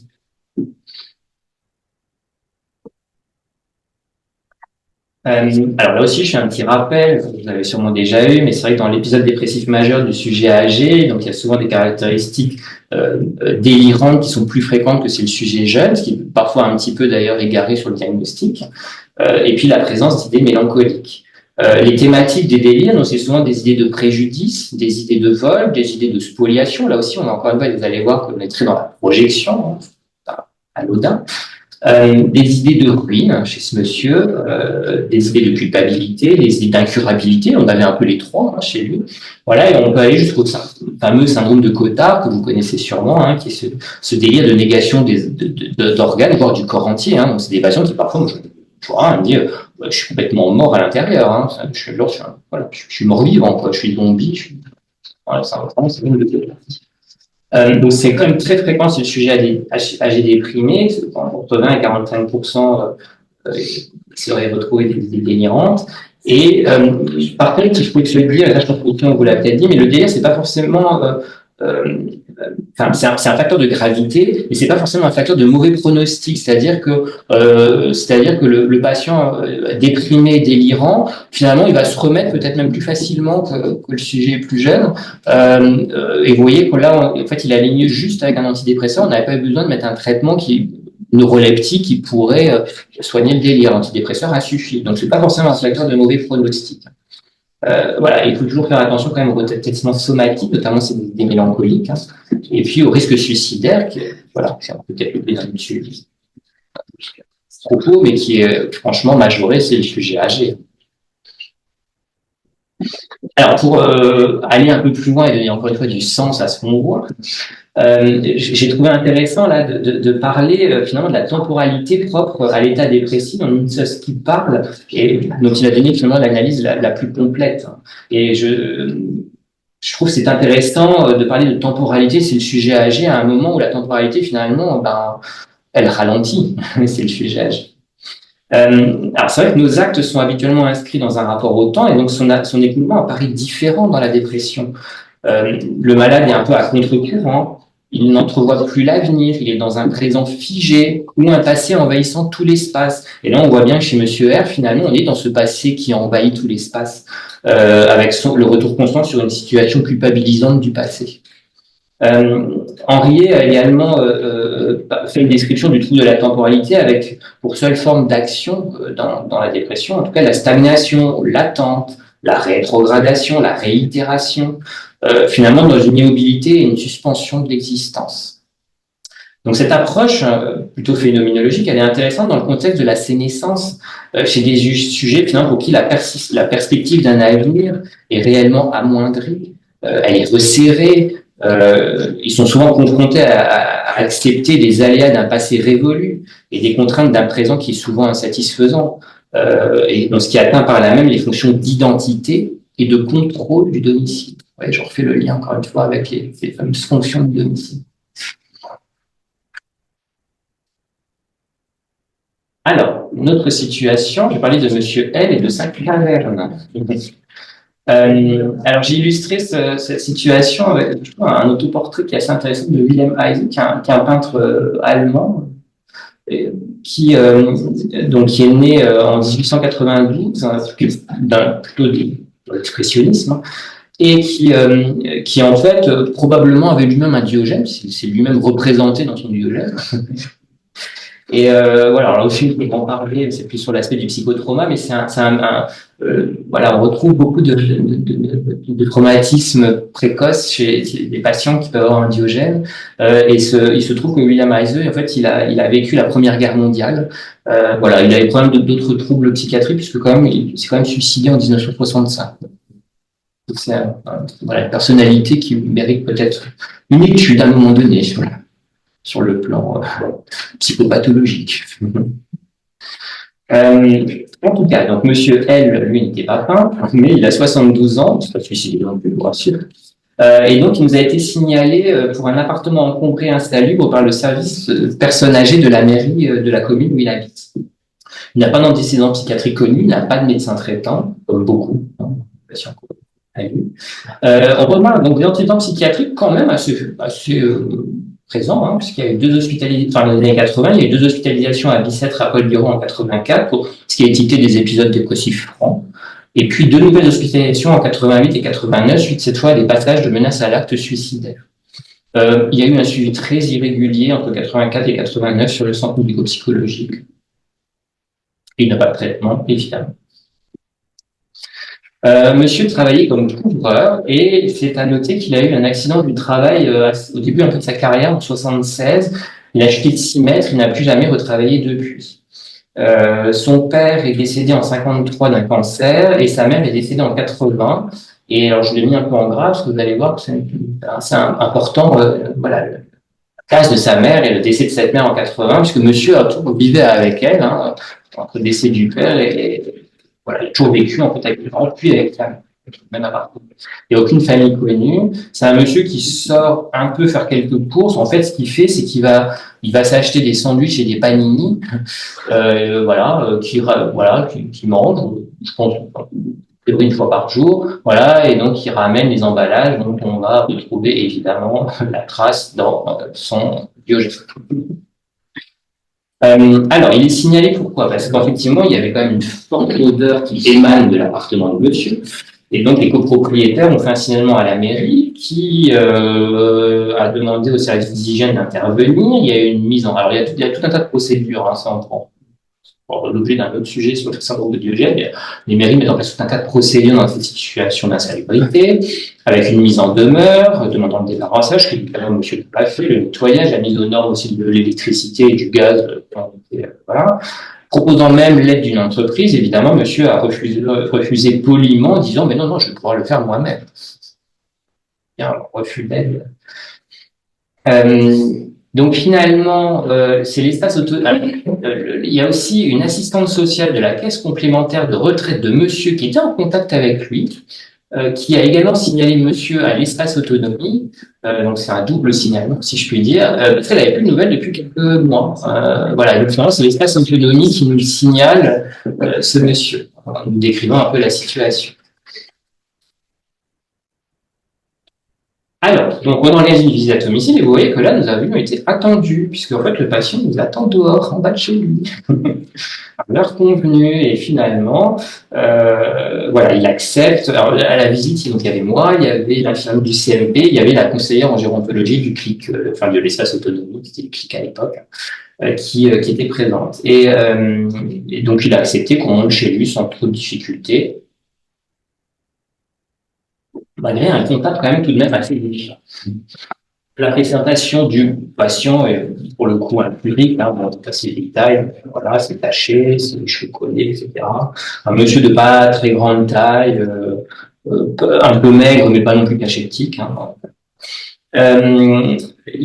Donc on arrive dans l'appartement, évidemment, qui est insalubre, qui est encombré de sacs plastiques, de sacs poubelles, de déchets, d'emballages de sandwichs, de panini, de tout ce que vous voulez, de revues, de cartons, de vêtements, évidemment, avec l'odeur forte qui va avec. En fait, il y avait beaucoup sur un buffet comme ça qui semblait épargné un peu par le Diogène de l'appartement. Il y avait tout un tas de photos de sa mère qui étaient bien encadrées, bien posées, etc. L'appartement faisait 4 pièces. Il y avait, alors ce que j'aime bien appeler moi des tranchées, c'est-à-dire qu'en fait on se balade dans l'appartement comme les tranchées dans la guerre. Voilà, où on marche. Alors on peut aller dans chaque pièce, sauf une, vous allez voir après. Mais voilà, donc avec ça de hauteur, de l'accumulation à hauteur, je trouve que ça arrivait au niveau des épaules, quoi, à peu près. Voilà, donc la salle de bain était encombrée, le lit était encombré, donc en fait monsieur dormait assis sur un fauteuil, et les toilettes ça allait. Ils étaient accessibles. Et donc il y avait une pièce, et c'est pour ça que j'en parle, qui était la chambre de sa mère, donc qui en fait, que nous on a un peu appelé le mausolée, puisqu'en fait c'est une pièce qui était fermée à clé, qu'il n'a jamais ouvert depuis le décès de celle-ci, en 1980 quand même. Hein. Donc voilà. Donc c'est aussi pour dire finalement l'importance qu'il accordait un petit peu à la figure maternelle dans son lieu, dans son domicile. Hein. On parlait de l'identification de la maisonnée. Le domicile, c'est aussi les personnes qui y ont vécu. Sinon, ça mène évidemment encore. Alors, le patient présente un discours plutôt flou, parfois allusif, parfois hermétique, qui est beaucoup centré sur le passé, hein, sur des injustices. Alors, beaucoup en parlant de sa mère décédée, donc il y a plus de 30 ans, et dont on a perçu effectivement la grande importance qu'elle avait pour lui. Hein. Il y avait des pleurs aussi à l'entretien, sans qu'il puisse dire finalement quelles étaient les difficultés associées à ça. Puis tout d'un coup, il se fermait. Enfin, c'était un entretien un peu difficile. Là-dedans, il y avait un fond délirant interprétatif, mais qui était pas qui était présent, mais qui n'était pas forcément au premier plan. Donc, c'était centré sur les voisins. Alors, en même temps, on peut se dire, les voisins, c'est quand même eux qui ont aussi fait le signalement à la mairie. Voilà, en disant, c'est pas possible de continuer comme ça. Mais on va dire que les éléments délirants, c'est plus des rationalisations, ce qu'on va appeler des rationalisations concernant finalement les problèmes d'accumulation et d'insalubrité, parce qu'en fait, il dit que c'est la faute des voisins qui probablement rentrent chez lui quand il n'est pas là et qui mettent des choses, donc il ne sait pas quoi faire finalement. Voilà, donc voilà, là aussi, on voit bien le caractère un peu projectif du délire. Voilà, et je trouvais intéressant aussi, et ça c'est peut-être aussi pour le côté peut-être de la personnalité, il nous a montré des cahiers où en fait il a consigné à l'époque de nombreuses démarches quérulantes qu'il avait entreprises après son accident du travail, rappelez-vous, 67. Donc il avait écrit de nombreux journaux pour faire reconnaître son histoire. Il est passé à la télé dans un reportage dans lequel il a été cité, et 2 articles de journaux qu'il a découpés et qu'on a vus, voilà, donc c'était le Parisien, je sais plus quoi, et donc il a collé au milieu des écrits. Donc voilà, il nous a dit qu'il avait aussi écrit à l'Élysée, voilà. Donc je dis ça parce que ça peut aussi nous donner un peu peut-être des dimensions un peu de la personnalité. Vous voyez, je vais en venir chez ce patient, voilà, qui a peut-être une personnalité de base un peu particulière, on va dire.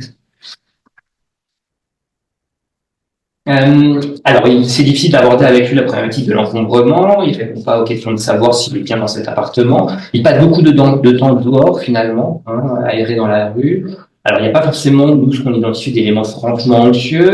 Peut y avoir des éléments un peu évocateurs de syndrome dépressif. C'est pas franc du collier, mais il y a un peu de pleurs. On sent bien qu'il y a une tristesse. Il y a un certain fatalisme aussi qu'on a aperçu dans son discours. Là aussi, les fonctions cognitives étaient difficilement évaluables au vu de la réticence de monsieur. Donc finalement, que penser un petit peu de tout ça?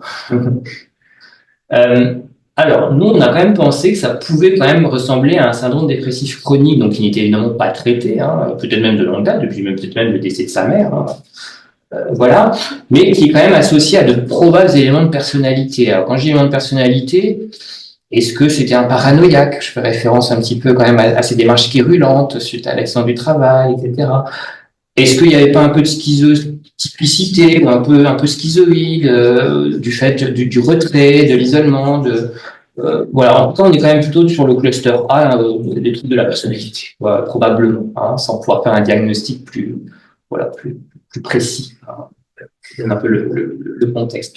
En tout cas, qu'est-ce qu'on a fait? Donc, on a été proposé donc un rendez-vous à un infirmier au CMP que monsieur connaissait puisqu'il y est allé il y a de nombreuses années, auquel il s'est rendu, voilà, donc à plusieurs reprises. Donc, en fait, on n'a pas fait de rendez-vous avec le psychiatre tout de suite parce que il était d'accord pour voir l'infirmier et pas le psychiatre.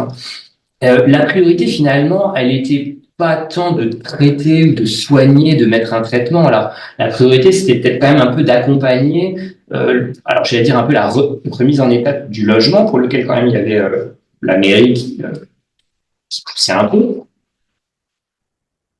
Et pour lequel, donc, on a organisé avec l'accord de monsieur une réunion de synthèse, donc avec la mairie, l'espace autonomie, depuis nous, où on a pu finalement donner des éléments de compréhension aussi un peu à tout le monde, et ce qui a permis finalement un travail conjoint sur la remise progressive en état de l'appartement, sans évidemment toucher aux photos de sa mère, au mausolée qui est toujours là, la chambre est toujours fermée, voilà. Mais de pouvoir avancer sur certaines choses, notamment un peu les déchets, tout ce qui pouvait proposer des mauvais résultats. Et ça a été fait vraiment, de manière très progressive avec le CMP, voilà, ce qui a aussi permis là des rapports avec le voisinage qui étaient beaucoup plus apaisés. Alors là aussi, d'un point de vue un peu plus psychodynamique, je trouve que c'est intéressant finalement de se réinterroger sur ce qu'on a vu.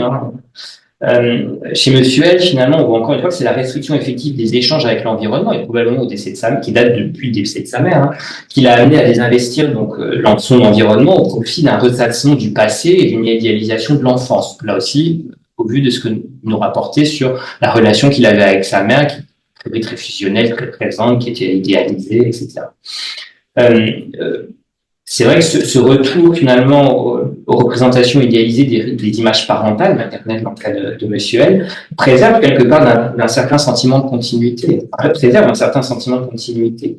Et l'idéalisation, avec l'idée que c'était mieux avant, elle peut soutenir un passé rempli de satisfaction, finalement en contrepoint d'une dévalorisation narcissique actuelle.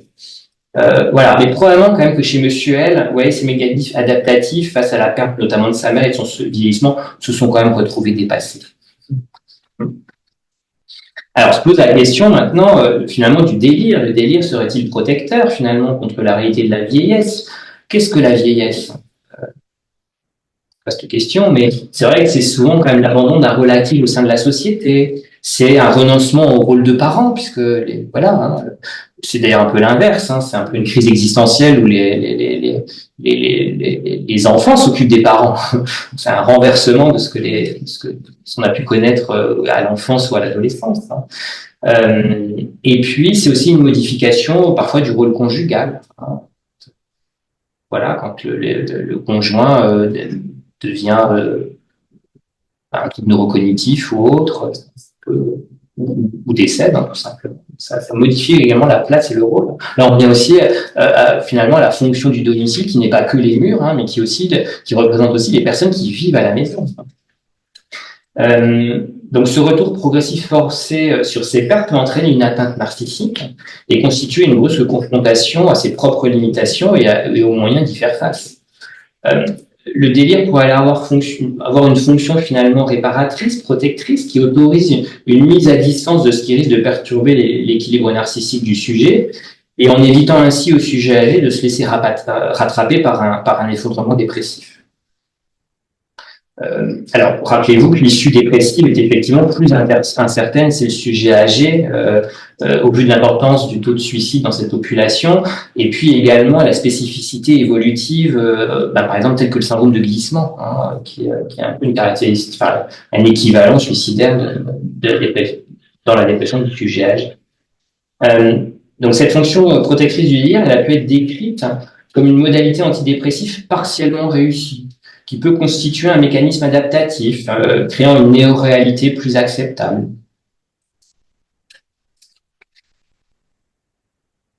Alors, je vais continuer avec deux autres situations cliniques que je vais enchaîner. La première, c'est Monsieur H, sa femme et son amant.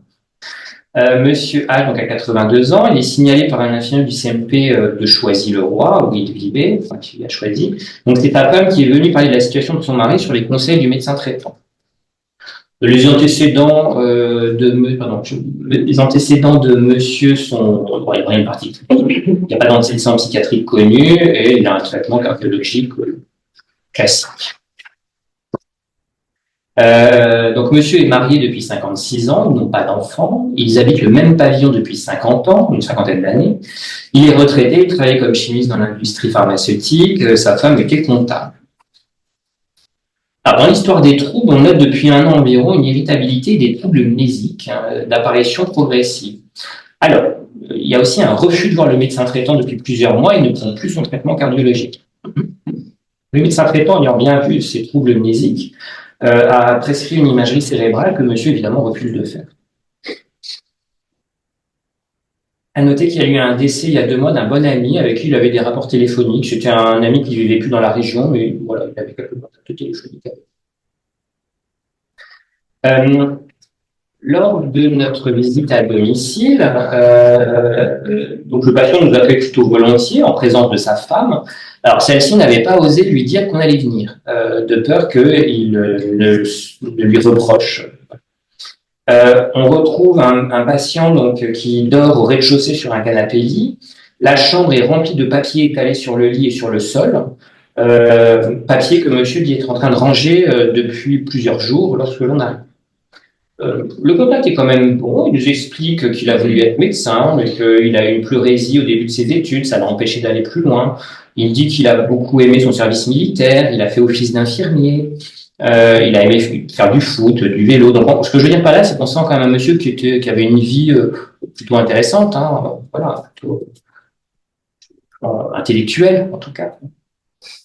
Voilà. Mais nous, rapidement, ce qu'on retrouve, donc c'est évidemment une désorientation, enfin, on retrouve une état de désorientation temporelle avec une difficulté à retrouver la date du jour. Madame décrit, sa femme dit qu'une nuit, il s'est levé à 2 heures du matin, pourtant c'était le jour, il voulait aller passer la tondeuse dans le jardin. Alors, il nous dit qu'il est dans la maison depuis 3 ans, alors que ça fait une cinquantaine d'années qu'il y est. Par contre, voilà, il y a peu d'atteinte des souvenirs anciens, hein, comme souvent le cas dans certains troubles neurocognitifs. Il existe des troubles de l'orientation dans l'espace. Il raconte qu'un jour, il s'est retrouvé perdu, il ne reconnaissait plus où il était, alors qu'il était au bout de la rue. Donc, c'est des troubles mnésiques plutôt antérogrades. Il y a une désorientation temporelle qui n'est pas améliorée par l'indissage. On retrouve beaucoup de réponses de type je ne sais pas, des persévérations, des périphrases, hein, quand il ne retrouve pas le bon mot, voilà, il utilise des périphrases, qui est a priori des troubles phasiques. Et donc il cherche aussi l'aide de sa femme, quand il cherche le mot, il se tourne vers elle pour qu'elle lui donne le bon mot, notamment sur le rappalisme. Et donc actuellement, il reste dans la maison un peu à bricoler. Alors à bricoler, c'est toucher un peu à droite à gauche, sans finalement que ce soit très efficace. Donc à déplacer ces papiers là d'une pièce à l'autre ou d'un endroit à l'autre, sans aucune efficacité, sans but précis, ce qui signe probablement un syndrome dysexécutif avec peut-être une dyspraxie et des difficultés de planification. Donc vous voyez que là, on fait un bilan un peu neurocognitif sur ce qu'on voit à domicile. Donc évidemment, on ne fait pas de test, hein, on n'a pas fait de test neurocognitif, mais voilà, là, on a quand même suffisamment d'éléments qui peuvent quand même nous orienter vers un diagnostic. Alors, le syndrome délirant. Le syndrome délirant, eh bien, écoutez, il est persécutif, il est centré sur un voisin qui était aussi un ancien collègue de travail de monsieur, qui venait à la maison aider monsieur à bricoler dans la maison. Alors évidemment, depuis plusieurs semaines, monsieur est persuadé que cet homme a des sentiments pour sa femme, et donc ils entretiendraient une relation ensemble. Et donc depuis, il lui a effectivement interdit de venir. Madame, sa femme, décrit son mari comme plutôt méticuleux, ordonné, rigide, donc il ne correspond pas du tout à ce qui a été retrouvé là. Parfois un peu rigide, mais plutôt agréable et sociable. On remarque un peu pli sur soi, un isolement, il n'y a pas d'éléments anxieux francs, il n'y a pas d'éléments dépressifs francs. Voilà, il peut parler d'une partie du patient parle aussi, ça peut être un peu difficile pour lui, ça peut être lié aussi au fait qu'il vieillisse. Voilà, il n'y a pas de trouble de comportement majeur, pas de trouble du sommeil, pas de trouble de nutrition. Alors, on a conclu à quoi finalement? Donc là, on était quand même vraiment, je pense, dans un registre d'un trouble neurocognitif, mais qui reste à explorer. Parce que, voilà, quel type, voilà, est-ce que c'est Alzheimer, est-ce que c'est vasculaire, est-ce que voilà. Alors là, il n'y a une évaluation en hôpital de jour avec des examens dédiés qui pourraient un peu poser le diagnostic. Donc là, on fait encore une fois une probabilité d'un trouble neurocognitif.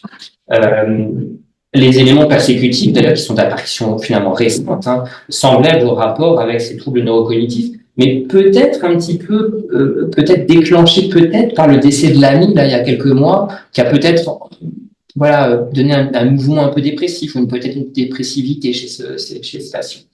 Alors évidemment, il refuse tout traitement, il refuse toute prise en charge. Honnêtement, on n'avait pas d'indication non plus à faire une hospitalisation, parce que là aussi, parfois, quand les patients se mettent en grand danger, que le délire, il y a des menaces de passage à l'acte, d'aller tuer l'autre, etc. Bon, peut-être que là, il faut se poser la question d'aller un peu contre et de faire une hospitalisation, ce qui n'est pas du tout le cas là, on est plus inquiet. Donc, dans ces cas-là, ce qu'on décide de faire, c'est ce qu'on appelle une veille sanitaire. C'est-à-dire qu'on prend des nouvelles de la femme, comment il va, comment ça se passe, voilà, ce qui permet de garder le lien et éventuellement de réintervenir si jamais la situation s'est dégradée ou s'il y a eu des éléments de poids. Et alors là aussi, quand on fait, alors ça c'est un truc qui est quand même assez fréquent et qu'on a un peu élaboré quand je travaillais sur l'équipe mobile, c'est que parfois on fait pas grand chose pour la personne, mais on va faire beaucoup pour les personnes qui s'occupent de la personne. Parce que c'est ces personnes-là, finalement, qui sont en souffrance. Parce que finalement, monsieur n'est pas si en souffrance que ça, c'est tout. Mais par contre, on sentait bien que la femme, c'était difficile. D'autant plus que monsieur lui criait dessus, elle lui disait sans cesse, mais tu me trompes, avec des mots pas très gentils, parfois.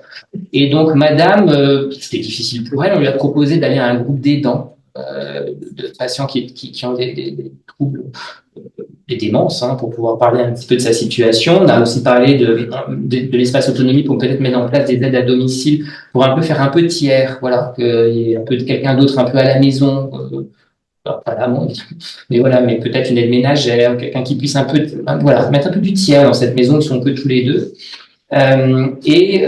Également, alors aussi, il y a aussi madame, en fait, elle nous disait que la première fois qu'elle nous a appelé, moi je me rappelle, j'avais au téléphone, en fait, elle chuchotait, elle ne savait pas parler fort, en fait, elle n'osait pas parler fort parce qu'elle avait peur que son mari l'entende. Et donc elle descendait à la cave avec son téléphone pour parler. Sauf que le mari, il voyait bien qu'elle descendait à la cave. Et en fait, elle s'est dit, bah, elle descend à la cave, donc elle a bien quelque chose à faire côté, donc elle téléphone bien à son amant. Et donc ça, par exemple, on a dit à madame d'arrêter. Je dis non, vous appelez devant votre mari, parce que sinon ça va alimenter un peu la suspicion et le délire. Donc voilà, c'est des petites choses comme ça qu'on peut aussi un peu donner, des conseils qu'on peut donner aussi à l'entourage pour améliorer la situation. Alors, je vais enchaîner tout de suite, et après je reviendrai sur ces deux situations qui sont un peu communes finalement, pour parler de Madame G et de son gendre et tranquillement, parce que d'autres personnes. Toujours un peu l'impression de se faire avoir, un peu comme l'escamoteur, comme dans l'escamoteur. Madame G, donc à 76 ans, elle vit seule. Dans un pavillon dont elle est propriétaire. Elle est veuve, son mari est décédé dans les années 60. Elle a une fille qui est mariée, qui vit dans la commune d'à côté. C'est donc la fille qui nous a signalé la situation de sa mère. Donc la patiente pense que son gendre vient chez elle pour déplacer, voler des papiers en vue de s'accaparer la maison.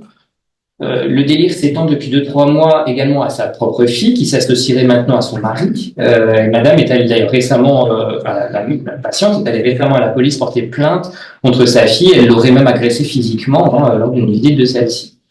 Elle dit, ils viennent quand je sors faire mes courses évidemment pour me voler. Le délire s'étend puisque le complot s'étend maintenant aux voisins. Ceux-ci guettent madame, et quand madame part en course, les voisins appellent la fille pour dire c'est bon, tu peux venir. Voilà, pour qu'ils viennent dans la maison et donc prendre ses affaires, ses papiers. Elle pense également que ses voisins lui volent de l'électricité en branchant sur. Voilà, donc ça c'est le délire effectivement qui est un peu au premier plan. Alors à côté de ça, là aussi on retrouve une nette désorientation temporelle. Donc, madame pense qu'on est en 1991, elle a des persévérations dans sa réponse, et quand on lui redit la bonne date, après elle nous redit qu'on est toujours en 1991, qu'elle est dans sa maison depuis 3 ans, alors qu'en fait elle y est depuis de nombreuses années, elle n'arrive pas à retrouver la date de décès de son mari, donc voilà. Il y a des troubles très clairs de l'orientation dans l'espace, madame ne se rappelle plus le nom de sa rue, elle a réduit ses déplacements, elle sort avec un papier où elle a écrit son adresse qu'elle conserve dans sa poche au cas où elle se perdrait. Et donc, on voit bien qu'il y a des troubles mnésiques qui sont vraiment présents et vraiment bien installés et qui paraissent principalement antérogrades. Voilà, il n'y a pas d'amélioration par l'intissage, il y a des persévérations là aussi, beaucoup de manque d'humour, ce qui a d'ailleurs tendance à l'agacer, ça l'irrite, mais ça se voit fréquemment chez les patients âgés avec des troubles neurocognitifs, ça les énerve de pas trouver de mots, ça les agace. Là aussi, la colère, parfois, il vaut mieux être en colère que de se rendre compte de la difficulté, c'est aussi un mécanisme de défense, la colère. Et donc, voilà, ça l'agaçait.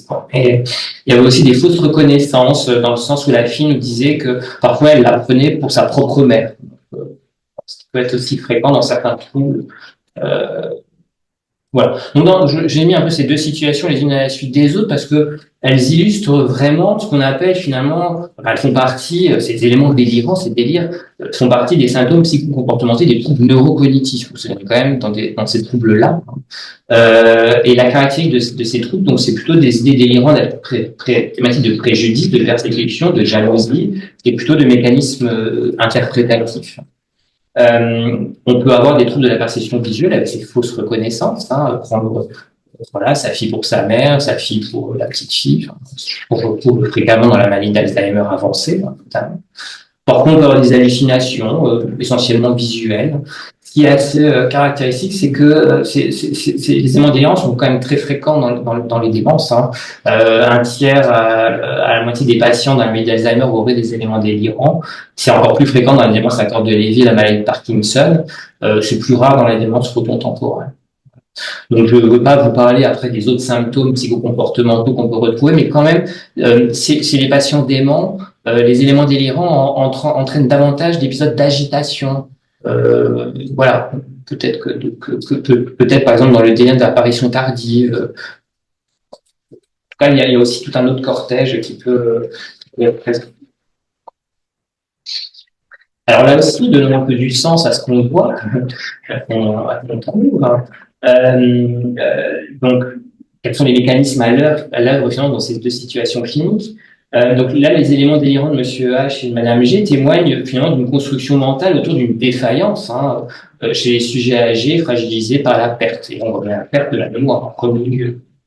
Donc le sujet âgé peut être mis à mal d'autant plus mis à mal lors de la participation d'un processus neurodégénératif avec une désintégration progressive de la conscience de soi. Enfin, on parle pas beaucoup du ressenti d'un patient dément, mais je trouve que on parle pas énormément, mais il faut voir vraiment ça comme finalement une réelle dissolution de sa pensée, une déconstruction de la perception de soi, de l'autre. C'est très angoissant tout ça.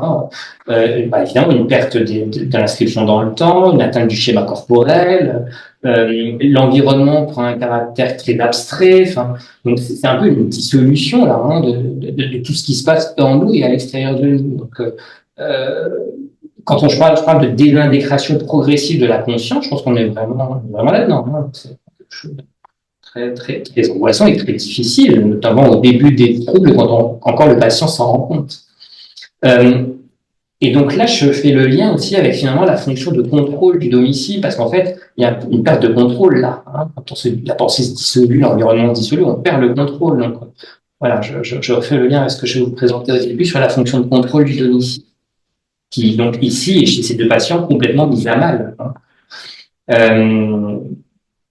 Monsieur H, il contrôle pas qui vient chez lui, l'amant, qui contrôle pas la relation avec sa femme. Enfin, voilà, réelle part de contrôle qui est présente. Il y a un peu un double renversement finalement. Souvent, c'est je perds mes affaires, mais chez le patient âgé, ça peut devenir plus je détiens, mais on me vole. Voilà, c'est plus économique psychiquement de se dire ça finalement. Là aussi, je détiens, je suis marié, mais on me vole ma femme. Donc c'est un double renversement. Finalement, le vide se transforme en plein. Donc on peut dire qu'il est souvent plus acceptable d'attribuer à autrui les conséquences de ses propres pertes et oublis, plutôt que de reconnaître que les répercussions d'un déficit qui s'installe finalement. C'est vraiment fréquent, encore une fois, chez les personnes, notamment qui souffrent d'Alzheimer, et c'est classiquement l'aide ménagère qui vient et qui m'a pris 10 euros, j'avais posé là mon portefeuille, j'avais posé là 10 euros sur la table de maîtrise, ils sont plus, elle m'a volé. Voilà. C'est vrai que psychiquement, c'est plus simple de se dire ça que de se dire, ah là là, je ne sais pas ce que j'en ai fait, je ne sais pas où je l'ai mis, vraiment, je suis bonne à rien. Ouais. Là, on est aussi dans un mécanisme de défense, plutôt archaïque, de fraction. La proportion à délirer donc pourrait être vraiment entendue ici comme une production, donc quelque chose de positif, quelque chose qui est le témoin d'une richesse finalement, d'une potentialité, et qui, à l'inverse finalement du vieillissement, qui est plutôt comparé à un déficit. Là, j'élargis encore un petit peu sur l'aspect psychodynamique, mais sur toutes les situations que je vous ai montrées. Ce que je trouve intéressant, et ça vous a vraiment pas échappé, c'est que dans toute situation, il y a un recentrage sur soi, sur ce qui se passe autour de soi. C'est vraiment le point commun entre les situations cliniques que je vous ai montrées et finalement qu'on retrouve dans beaucoup de situations cliniques qu'on retrouve chez le sujet âgé. Pourquoi ? Parce qu'on observe vraiment un désinvestissement du monde extérieur lointain. C'est ce que je vous expliquais. Donc pourquoi lointain ? Parce que la mobilité, elle est moindre quand on vieillit. Donc finalement, on se ressent plutôt sur ce qu'il y a autour de soi et pas ce qu'il y a loin. Le sujet s'inscrit davantage dans un rapport à l'environnement proche auquel il est lié. Je refais mon lien avec le délire des cloisons. Donc, on va délirer sur ce qui est proche de nous et non pas ce qui est loin de nous. Et le deuxième point commun vraiment entre toutes ces situations, ça ne vous a pas échappé non plus, c'est la projection. C'est-à-dire que c'est vraiment le pivot central finalement de l'activité délirante du sujet âgé. On peut entendre ça finalement comme une tentative d'accéder à une réorganisation nouvelle. En fait, en vieillissant, on va essayer de s'adapter. Donc, on va essayer de trouver une réorganisation nouvelle, mais cette réorganisation nouvelle, elle peut échouer. et elle va amener finalement à une efficacité de mécanismes de défense plutôt élaborés au profit de mécanismes de défense moins structurés et plus immatures, comme par exemple un peu la projection. Donc, les idées délirantes persécutives, elles auraient là aussi une fonction finalement défensive. Dans ces cas, la réalité du sujet, dans certains cas, la réalité du sujet âgé peut être acceptée sans trop de difficultés, mais dans d'autres cas, elle est souvent insupportable, voire inélaborable, pouvant alors amener à une construction délirante et à des mécanismes de défense de type psychotique. Dans ce cas, le sujet âgé aura donc recours préférentiellement à la projection, qui consiste donc à situer hors de lui-même le centre de ses préoccupations en projetant sa propre responsabilité sur autrui. Et donc ça, on peut la retrouver dans toutes les situations cliniques dont je vous ai parlé. Et le sujet il recourt vraiment dans la mesure où il est moins délicat de faire face à un danger extérieur qu'intérieur, avec l'idée finalement que, Rakami le dit bien, ce n'est pas soi qui change, mais c'est le monde alentour.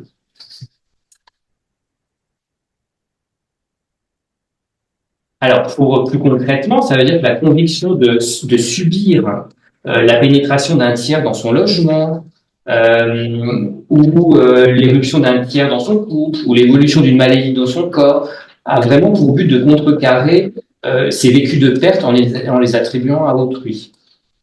Pour Perruchon, ces idées de préjudice sont vraiment rattachées directement à certaines valeurs et certaines acquisitions qui peuvent être perdues avec l'âge, notamment la propriété, la réputation ou la santé. Baranger, lui, résumait cette situation en stipulant que le délire tardif s'alimente de ce dont le sujet se défait. Et pour Diaz Cordero, que j'avais déjà cité, donc le délire de spoliation, de persécution, permet finalement au sujet de se considérer comme quelqu'un qui aurait encore le mérite d'être volé ou d'être persécuté, en restant du coup digne de l'attention d'autrui. Nadine Bazin a dit dit que finalement la personne qui est à présent envahie par son persécuteur, finalement elle tendrait à se sentir finalement reconnue et identifiée au regard d'autrui et de ses proches pour finalement retrouver l'assurance d'exister encore. Voilà, alors je n'ai pas pu m'empêcher d'illustrer un petit peu au fur et à mesure de ces nombreuses années où j'ai travaillé au sein des équipes mobiles, finalement la manière dont le délire s'exprime à domicile. Voilà, donc tout ce qu'on a retrouvé, de la farine déversée devant une porte d'entrée pour voir s'il y a des traces de pas, les gens, de l'huile pimentée sur la poignée de la porte, parce que comme ça, quand on se rapproche, on se met la main dans les yeux piquent. On a été prévenu avant. Les cadenas multiples, les 5 serrures, que ce soit sur les portes, mais également sur le mobilier. Donc des meubles effectivement qui barrent l'entrée, les chaînes multiples, des fenêtres condamnées, des tissus qui recouvrent les télés, les téléphones, évidemment pour couper court à toute tentative de pouvoir espionner son logement. Tout un appartement tapissé de papier d'aluminium, parce qu'évidemment le papier d'aluminium c'est bien efficace contre les ombres. Les bouches d'aération condamnées, oui, parce que quand même quand on dit des gaz ou autres substances un peu toxiques nous empoisonnés par le voisin du dessus. Les détecteurs à incendie aussi démontés. Le détecteur à incendie c'est quand même un bon vecteur de persécution, notamment quand il y a la petite lumière rouge qui clignote dans le noir là. Et dans lequel éventuellement on peut savoir ce qu'on fait. Voilà. Le campement sous la table. C'est une dame qui avait restreint son espace de vie, qui avait un très très grand appartement, mais à la table de la salle à manger, donc elle s'était installée, elle avait mis un matelas, elle avait mis sa couverture, elle avait mis un pot de chambre. Et tout ça sous une table de salle à manger qui est quand même assez grande, mais protégée du voisin, du dessus évidemment, la table faisant protection. Donc voilà, c'est plein d'anecdotes. Je trouvais ça quand même assez... Ça m'a fait plaisir d'y repenser aussi parce que c'est de la clinique, encore une fois, qu'on ne voit que à domicile. Madame D. Alors, c'est une situation, en fait, sur un abord un peu plus systémique. Alors, je vais aller peut-être plus rapidement. Madame D, qui a 81 ans, des antécédents somatiques classique, des antécédents psychiatriques avec une hospitalisation il y a de nombreuses années. Elle vit avec son mari, sa fille. Alors son mari a une maladie à cœur de Lévy qui est en grande perte d'autonomie, sa fille qui a 55 ans, qui est schizophrène, qui n'est actuellement pas suivie. Voilà, il y a également un fils de 50 ans, c'est le fils qui nous signale la situation de sa mère. Elle a travaillé dans la comptabilité jusqu'à la retraite. Là, je veux juste vous dire qu'il y a un passage d'auxiliaire de vie et d'aide ménagère et d'une infirmière pour le mari, pour la perte d'autonomie du mari. Et donc, il y a un discours délirant qui est apparu depuis quelque temps. La dame refuse d'aller chez le médecin, donc c'est le fils qui nous contacte. Donc, la visite a lieu, le contact est plutôt de bonne qualité, il n'y a pas d'éléments en faveur d'un déficit cognitif. On retrouve effectivement des éléments persécutifs, mais finalement qui étaient peu élaborés. Voilà, c'est des personnes extérieures qui pourraient rentrer chez elles, là aussi, mais ces éléments sont fluctuants, ils sont anciens. Il n'y a pas de tonalité d'angoisse majeure. Et voilà, les troubles, en fait, c'était un peu, enfin, la majoration des troubles était un peu concomitant, en fait, au changement d'aide ménagère qui avait beaucoup tourné.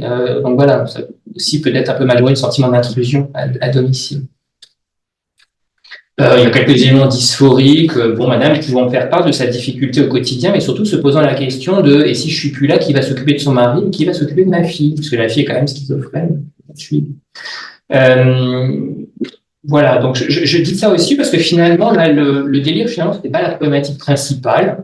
On était plutôt dans des enjeux finalement familiaux, hein, avec la place de chacun au sein de la famille et l'inquiétude suscitée par un quelconque changement dans cet appartement habité depuis 50 ans par les mêmes personnes. Hein. C'est le fils d'ailleurs qui porte les changements, puisqu'il avait fait une demande d'EHPAD pour le père, mais il est toujours un peu ambivalent. Donc là, ce qu'on a fait, c'est qu'on a un peu écouté tout le monde, on a soutenu le fils dans sa demande d'EHPAD. On a proposé des visites à domicile pour la mère, également proposé à la fille de reprendre contact avec le CMP pour qu'elle puisse être un peu aidée. La dernière situation dont je vais parler, c'est Madame B et ses filles. Hein. C'est une situation de deuil et qu'on a abordé un peu sur l'aspect du rétablissement, donc dans le sens où pouvoir vivre avec son symptôme. Voilà, je pense que le rétablissement maintenant, c'est quelque chose que tout le monde connaît bien. Donc Madame B a 83 ans, elle habitait dans le sud-ouest avec son mari qui est décédé il y a 1 an. Et en fait, les filles qui habitent en région parisienne ont eu la fausse, vraie bonne idée de la faire déménager près de chez elle en disant elle va plus être seule. Et en fait, depuis 4 mois, donc il y a un syndrome délirant qui est apparu, l'hallucination acoustico-verbale, elle entend simplement la voix de son mari qui lui parle de manière tout à fait bienveillante, c'est pas tout le temps, ça l'empêche pas de dormir, c'est bienveillant, c'est pas angoissant, elle l'entend par intermittence, et madame s'accommode tout à fait de cette voix. Simplement, les filles, elles ne l'entendent pas comme ça, elles se disent, il faut absolument guérir notre mère, c'est pas normal, sachant que les filles sont dans le domaine de la santé. Il y en a une qui était infirmière de bloc opératoire et l'autre sage-femme. Donc pour elle, c'était juste pas possible qu'une personne se mette à délirer. Donc elles étaient très en demande de soigner leur mère. Donc en fait, on a donc aborder la question du délire sous l'angle du rétablissement, non pas justement en répondant à la demande des filles de traiter leur mère par un quelconque traitement. Au contraire, on aurait peut-être risqué de démasquer un épisode dépressif, c'est cette personne, mais plutôt voilà, en expliquant, en donnant du sens aux symptômes et en accompagnant les filles en disant quel est l'intérêt finalement pour leur mère de pouvoir continuer à entendre la voix de son mari décédé, encore une fois dans cette démarche adaptative de lutte contre la solitude, parce qu'en plus, les 2 filles, une étant sage-femme et l'autre étant infirmière de bloc, évidemment, le week-end, elles n'étaient pas beaucoup présentes pour leur mère non plus, donc bien, la mère se retrouvait assez seule. Donc voilà, c'est vraiment une manière pour elle de se rétablir et de se remettre de ces changements récents. Donc c'est à respecter ici. Voilà, donc le rétablissement, effectivement, c'est aussi ne pas, c'est pas un retour à l'état antérieur des troubles, hein, c'est pas cibler la disparition du symptôme, mais c'est donner du sens finalement au symptôme. Voilà, les hallucinations lors du deuil, c'est fréquent. Il y a plus de chances d'avoir des hallucinations dans un deuil quand on a plus de 60 ans, quand on est veuf.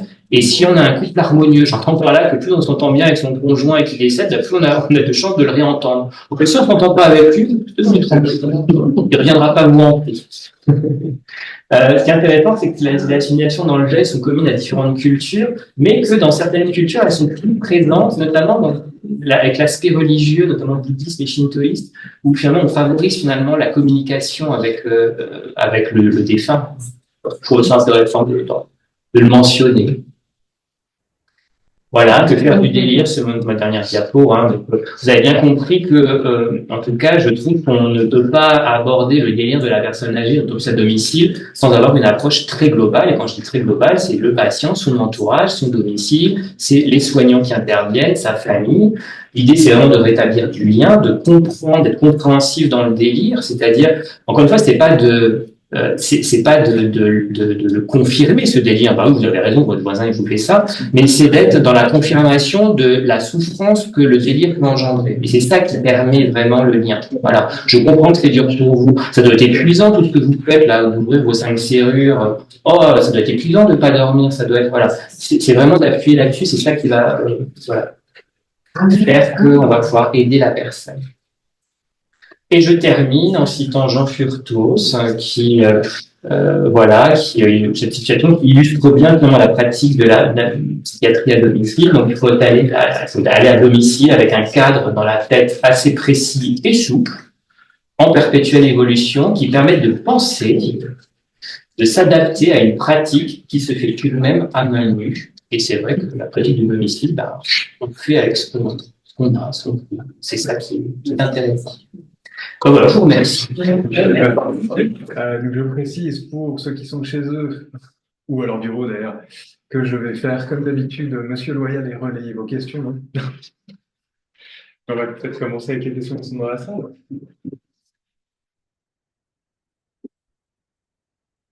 Ou pas. Donc on a voilà, quelques salutations de Claudius, Darian Walker qui régulièrement vient nous voir. Bonjour Marianne. Participe au DAC 93 en suivi psy pour les personnes post-cancer, qui après continue souvent en art-thérapie. Fabienne qui nous dit bonjour.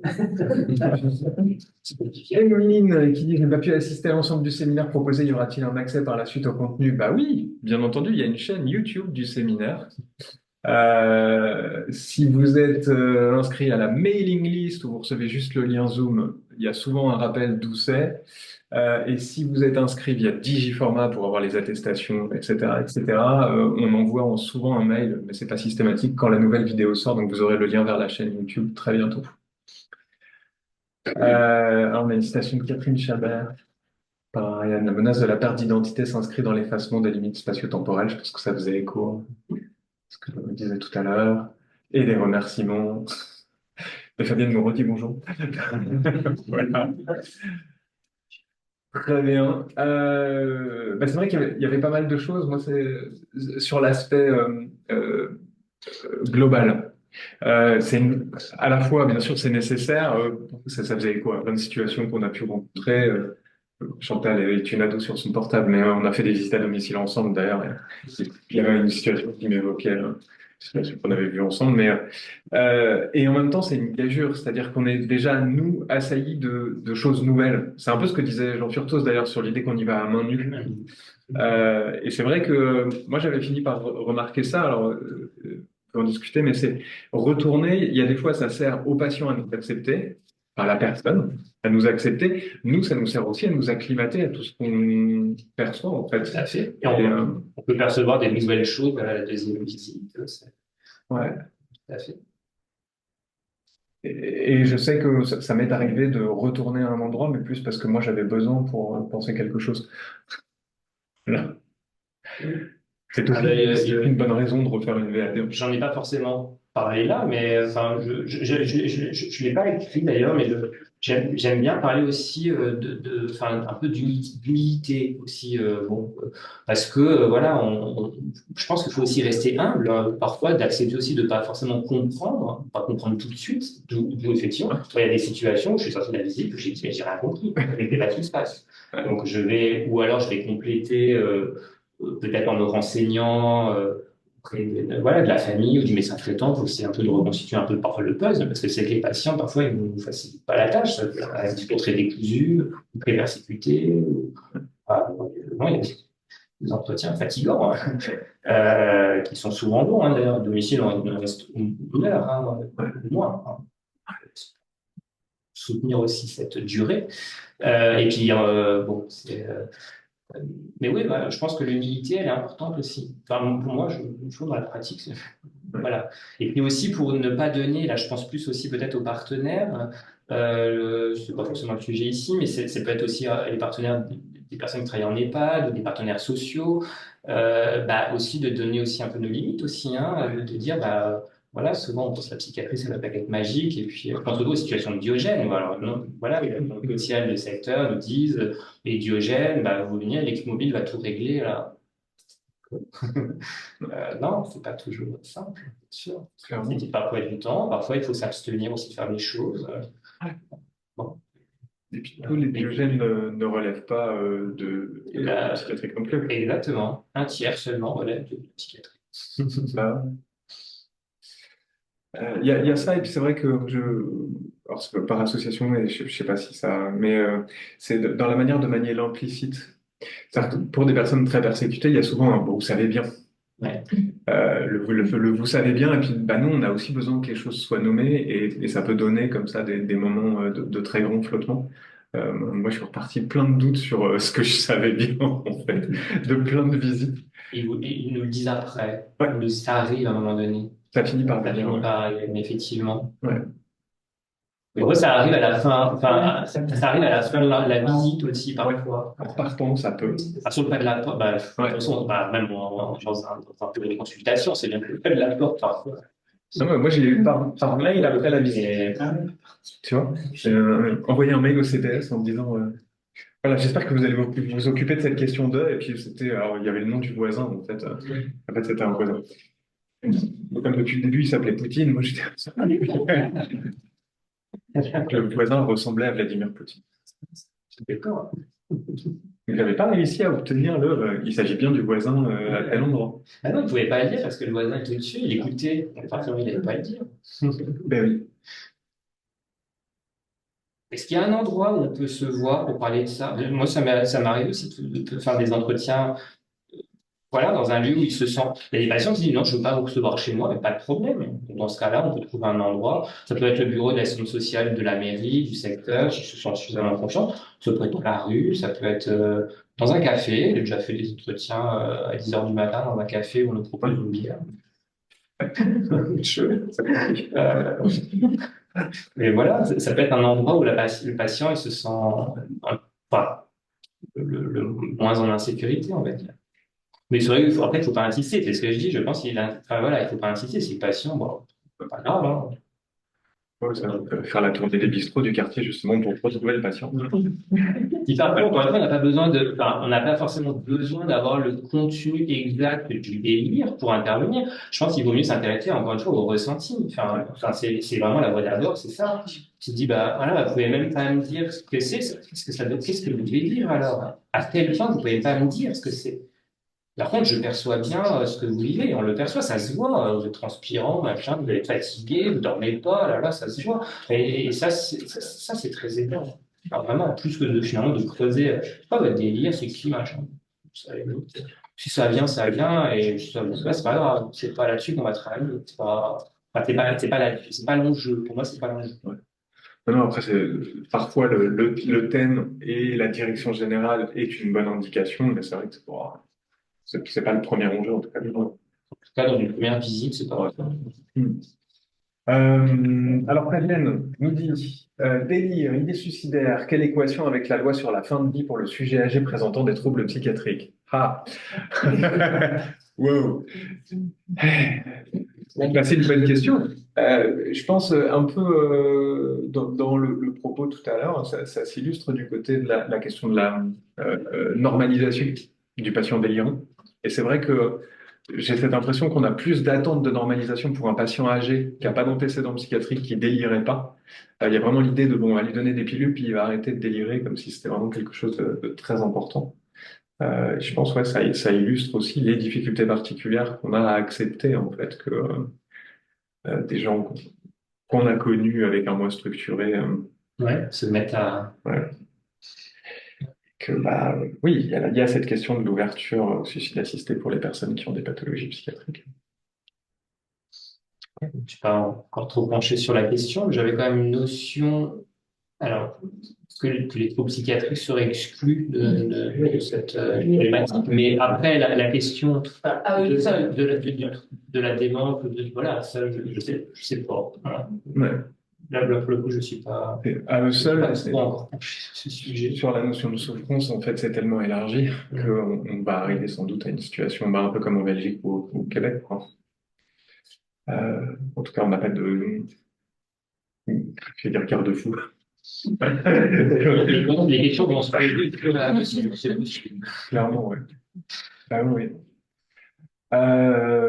Sandra qui dit merci beaucoup, cela fait du bien d'entendre à partir de 60 ans pour la prise en soin. Nous le faisons également, mais cela n'est pas le cas de toutes les équipes mobiles. C'est le MPSA 93 Nord. Salut les collègues. Bah oui, ça c'est vrai que moi, en t'entendant dire ça, ça m'a fait réagir parce que j'ai connu des MPSA qui ne faisaient pas, effectivement, et que c'est une vraie difficulté parce que pour autant, mobiliser le CMP de secteur sur un patient de 60 ans et quelques, Qui se déplace pas, qui veut pas, oui. ouais, et qui pour autant peut avoir une problématique gérontologique, parce qu'il y a ça derrière. Ouais. Je pense que beaucoup aussi des patients, des patients jeunes qui sont en perte d'autonomie à partir de 60 ans, mais il y a aussi toute la question un peu des alcooliques un peu vieillissants, qui sont quand même des troubles cognitifs quand même assez marqués. Bon, ceux-là, ouais, ils ont 65, 67, voire moins, ils sont animés, hein. Ouais. Effectivement, sinon, c'est-à-dire qu'ils s'en occupent. Mais honnêtement, vraiment, on ne s'est pas vraiment posé 15 000 questions. C'est que au moment en 2012, enfin 2011, quand on a fait le projet d'équipe mobile, il y avait donc le clic, il y avait 2 clics sur le territoire, donc là, c'est un peu d'information et de coordination qui sont devenus maintenant les espaces autonomie, qui étaient déjà bien implantés, hein, qui avaient déjà un petit réseau. Et en fait, c'est tout simplement, on les rencontrait évidemment, et c'est beaucoup avec eux, donc on a continué à construire le projet. Et eux, de toute façon, c'était 60 ans. Et donc, je ne voyais pas en tant que partenaire, et on a une convention avec eux, de dire, ben non, c'est pas grave. Et en plus, au niveau de la clinique, encore une fois, moi, sur le secteur, on fait de l'équipe mobile. Enfin, moi, c'était pas nouveau. Enfin, l'équipe mobile, j'en fais depuis 2008, à tout âge, sur mon secteur. On a cette pratique-là. On faisait déjà des personnes âgées. Depuis que je suis assistant, j'en fais. Je faisais des frais domicile chez la personne âgée. Et donc, ça me paraissait complètement adapté de prendre cet âge-là. Voilà. On le note. On ne manquera pas de le rappeler. Je ne sais plus, il y a le cahier des charges, l'ARS a fait un cahier des charges des équipes mobiles. Alors, bon, il a fait après que nous, on est monté notre projet, parce que nous, il date de 2012, il y avait le cahier des charges qui date de 2015 ou 2016. Je pense qu'ils ont mis 60 ans, il faudrait vérifier. Ouais. Je pense que dans le cahier des charges, pour les financements, je pense que c'est 60.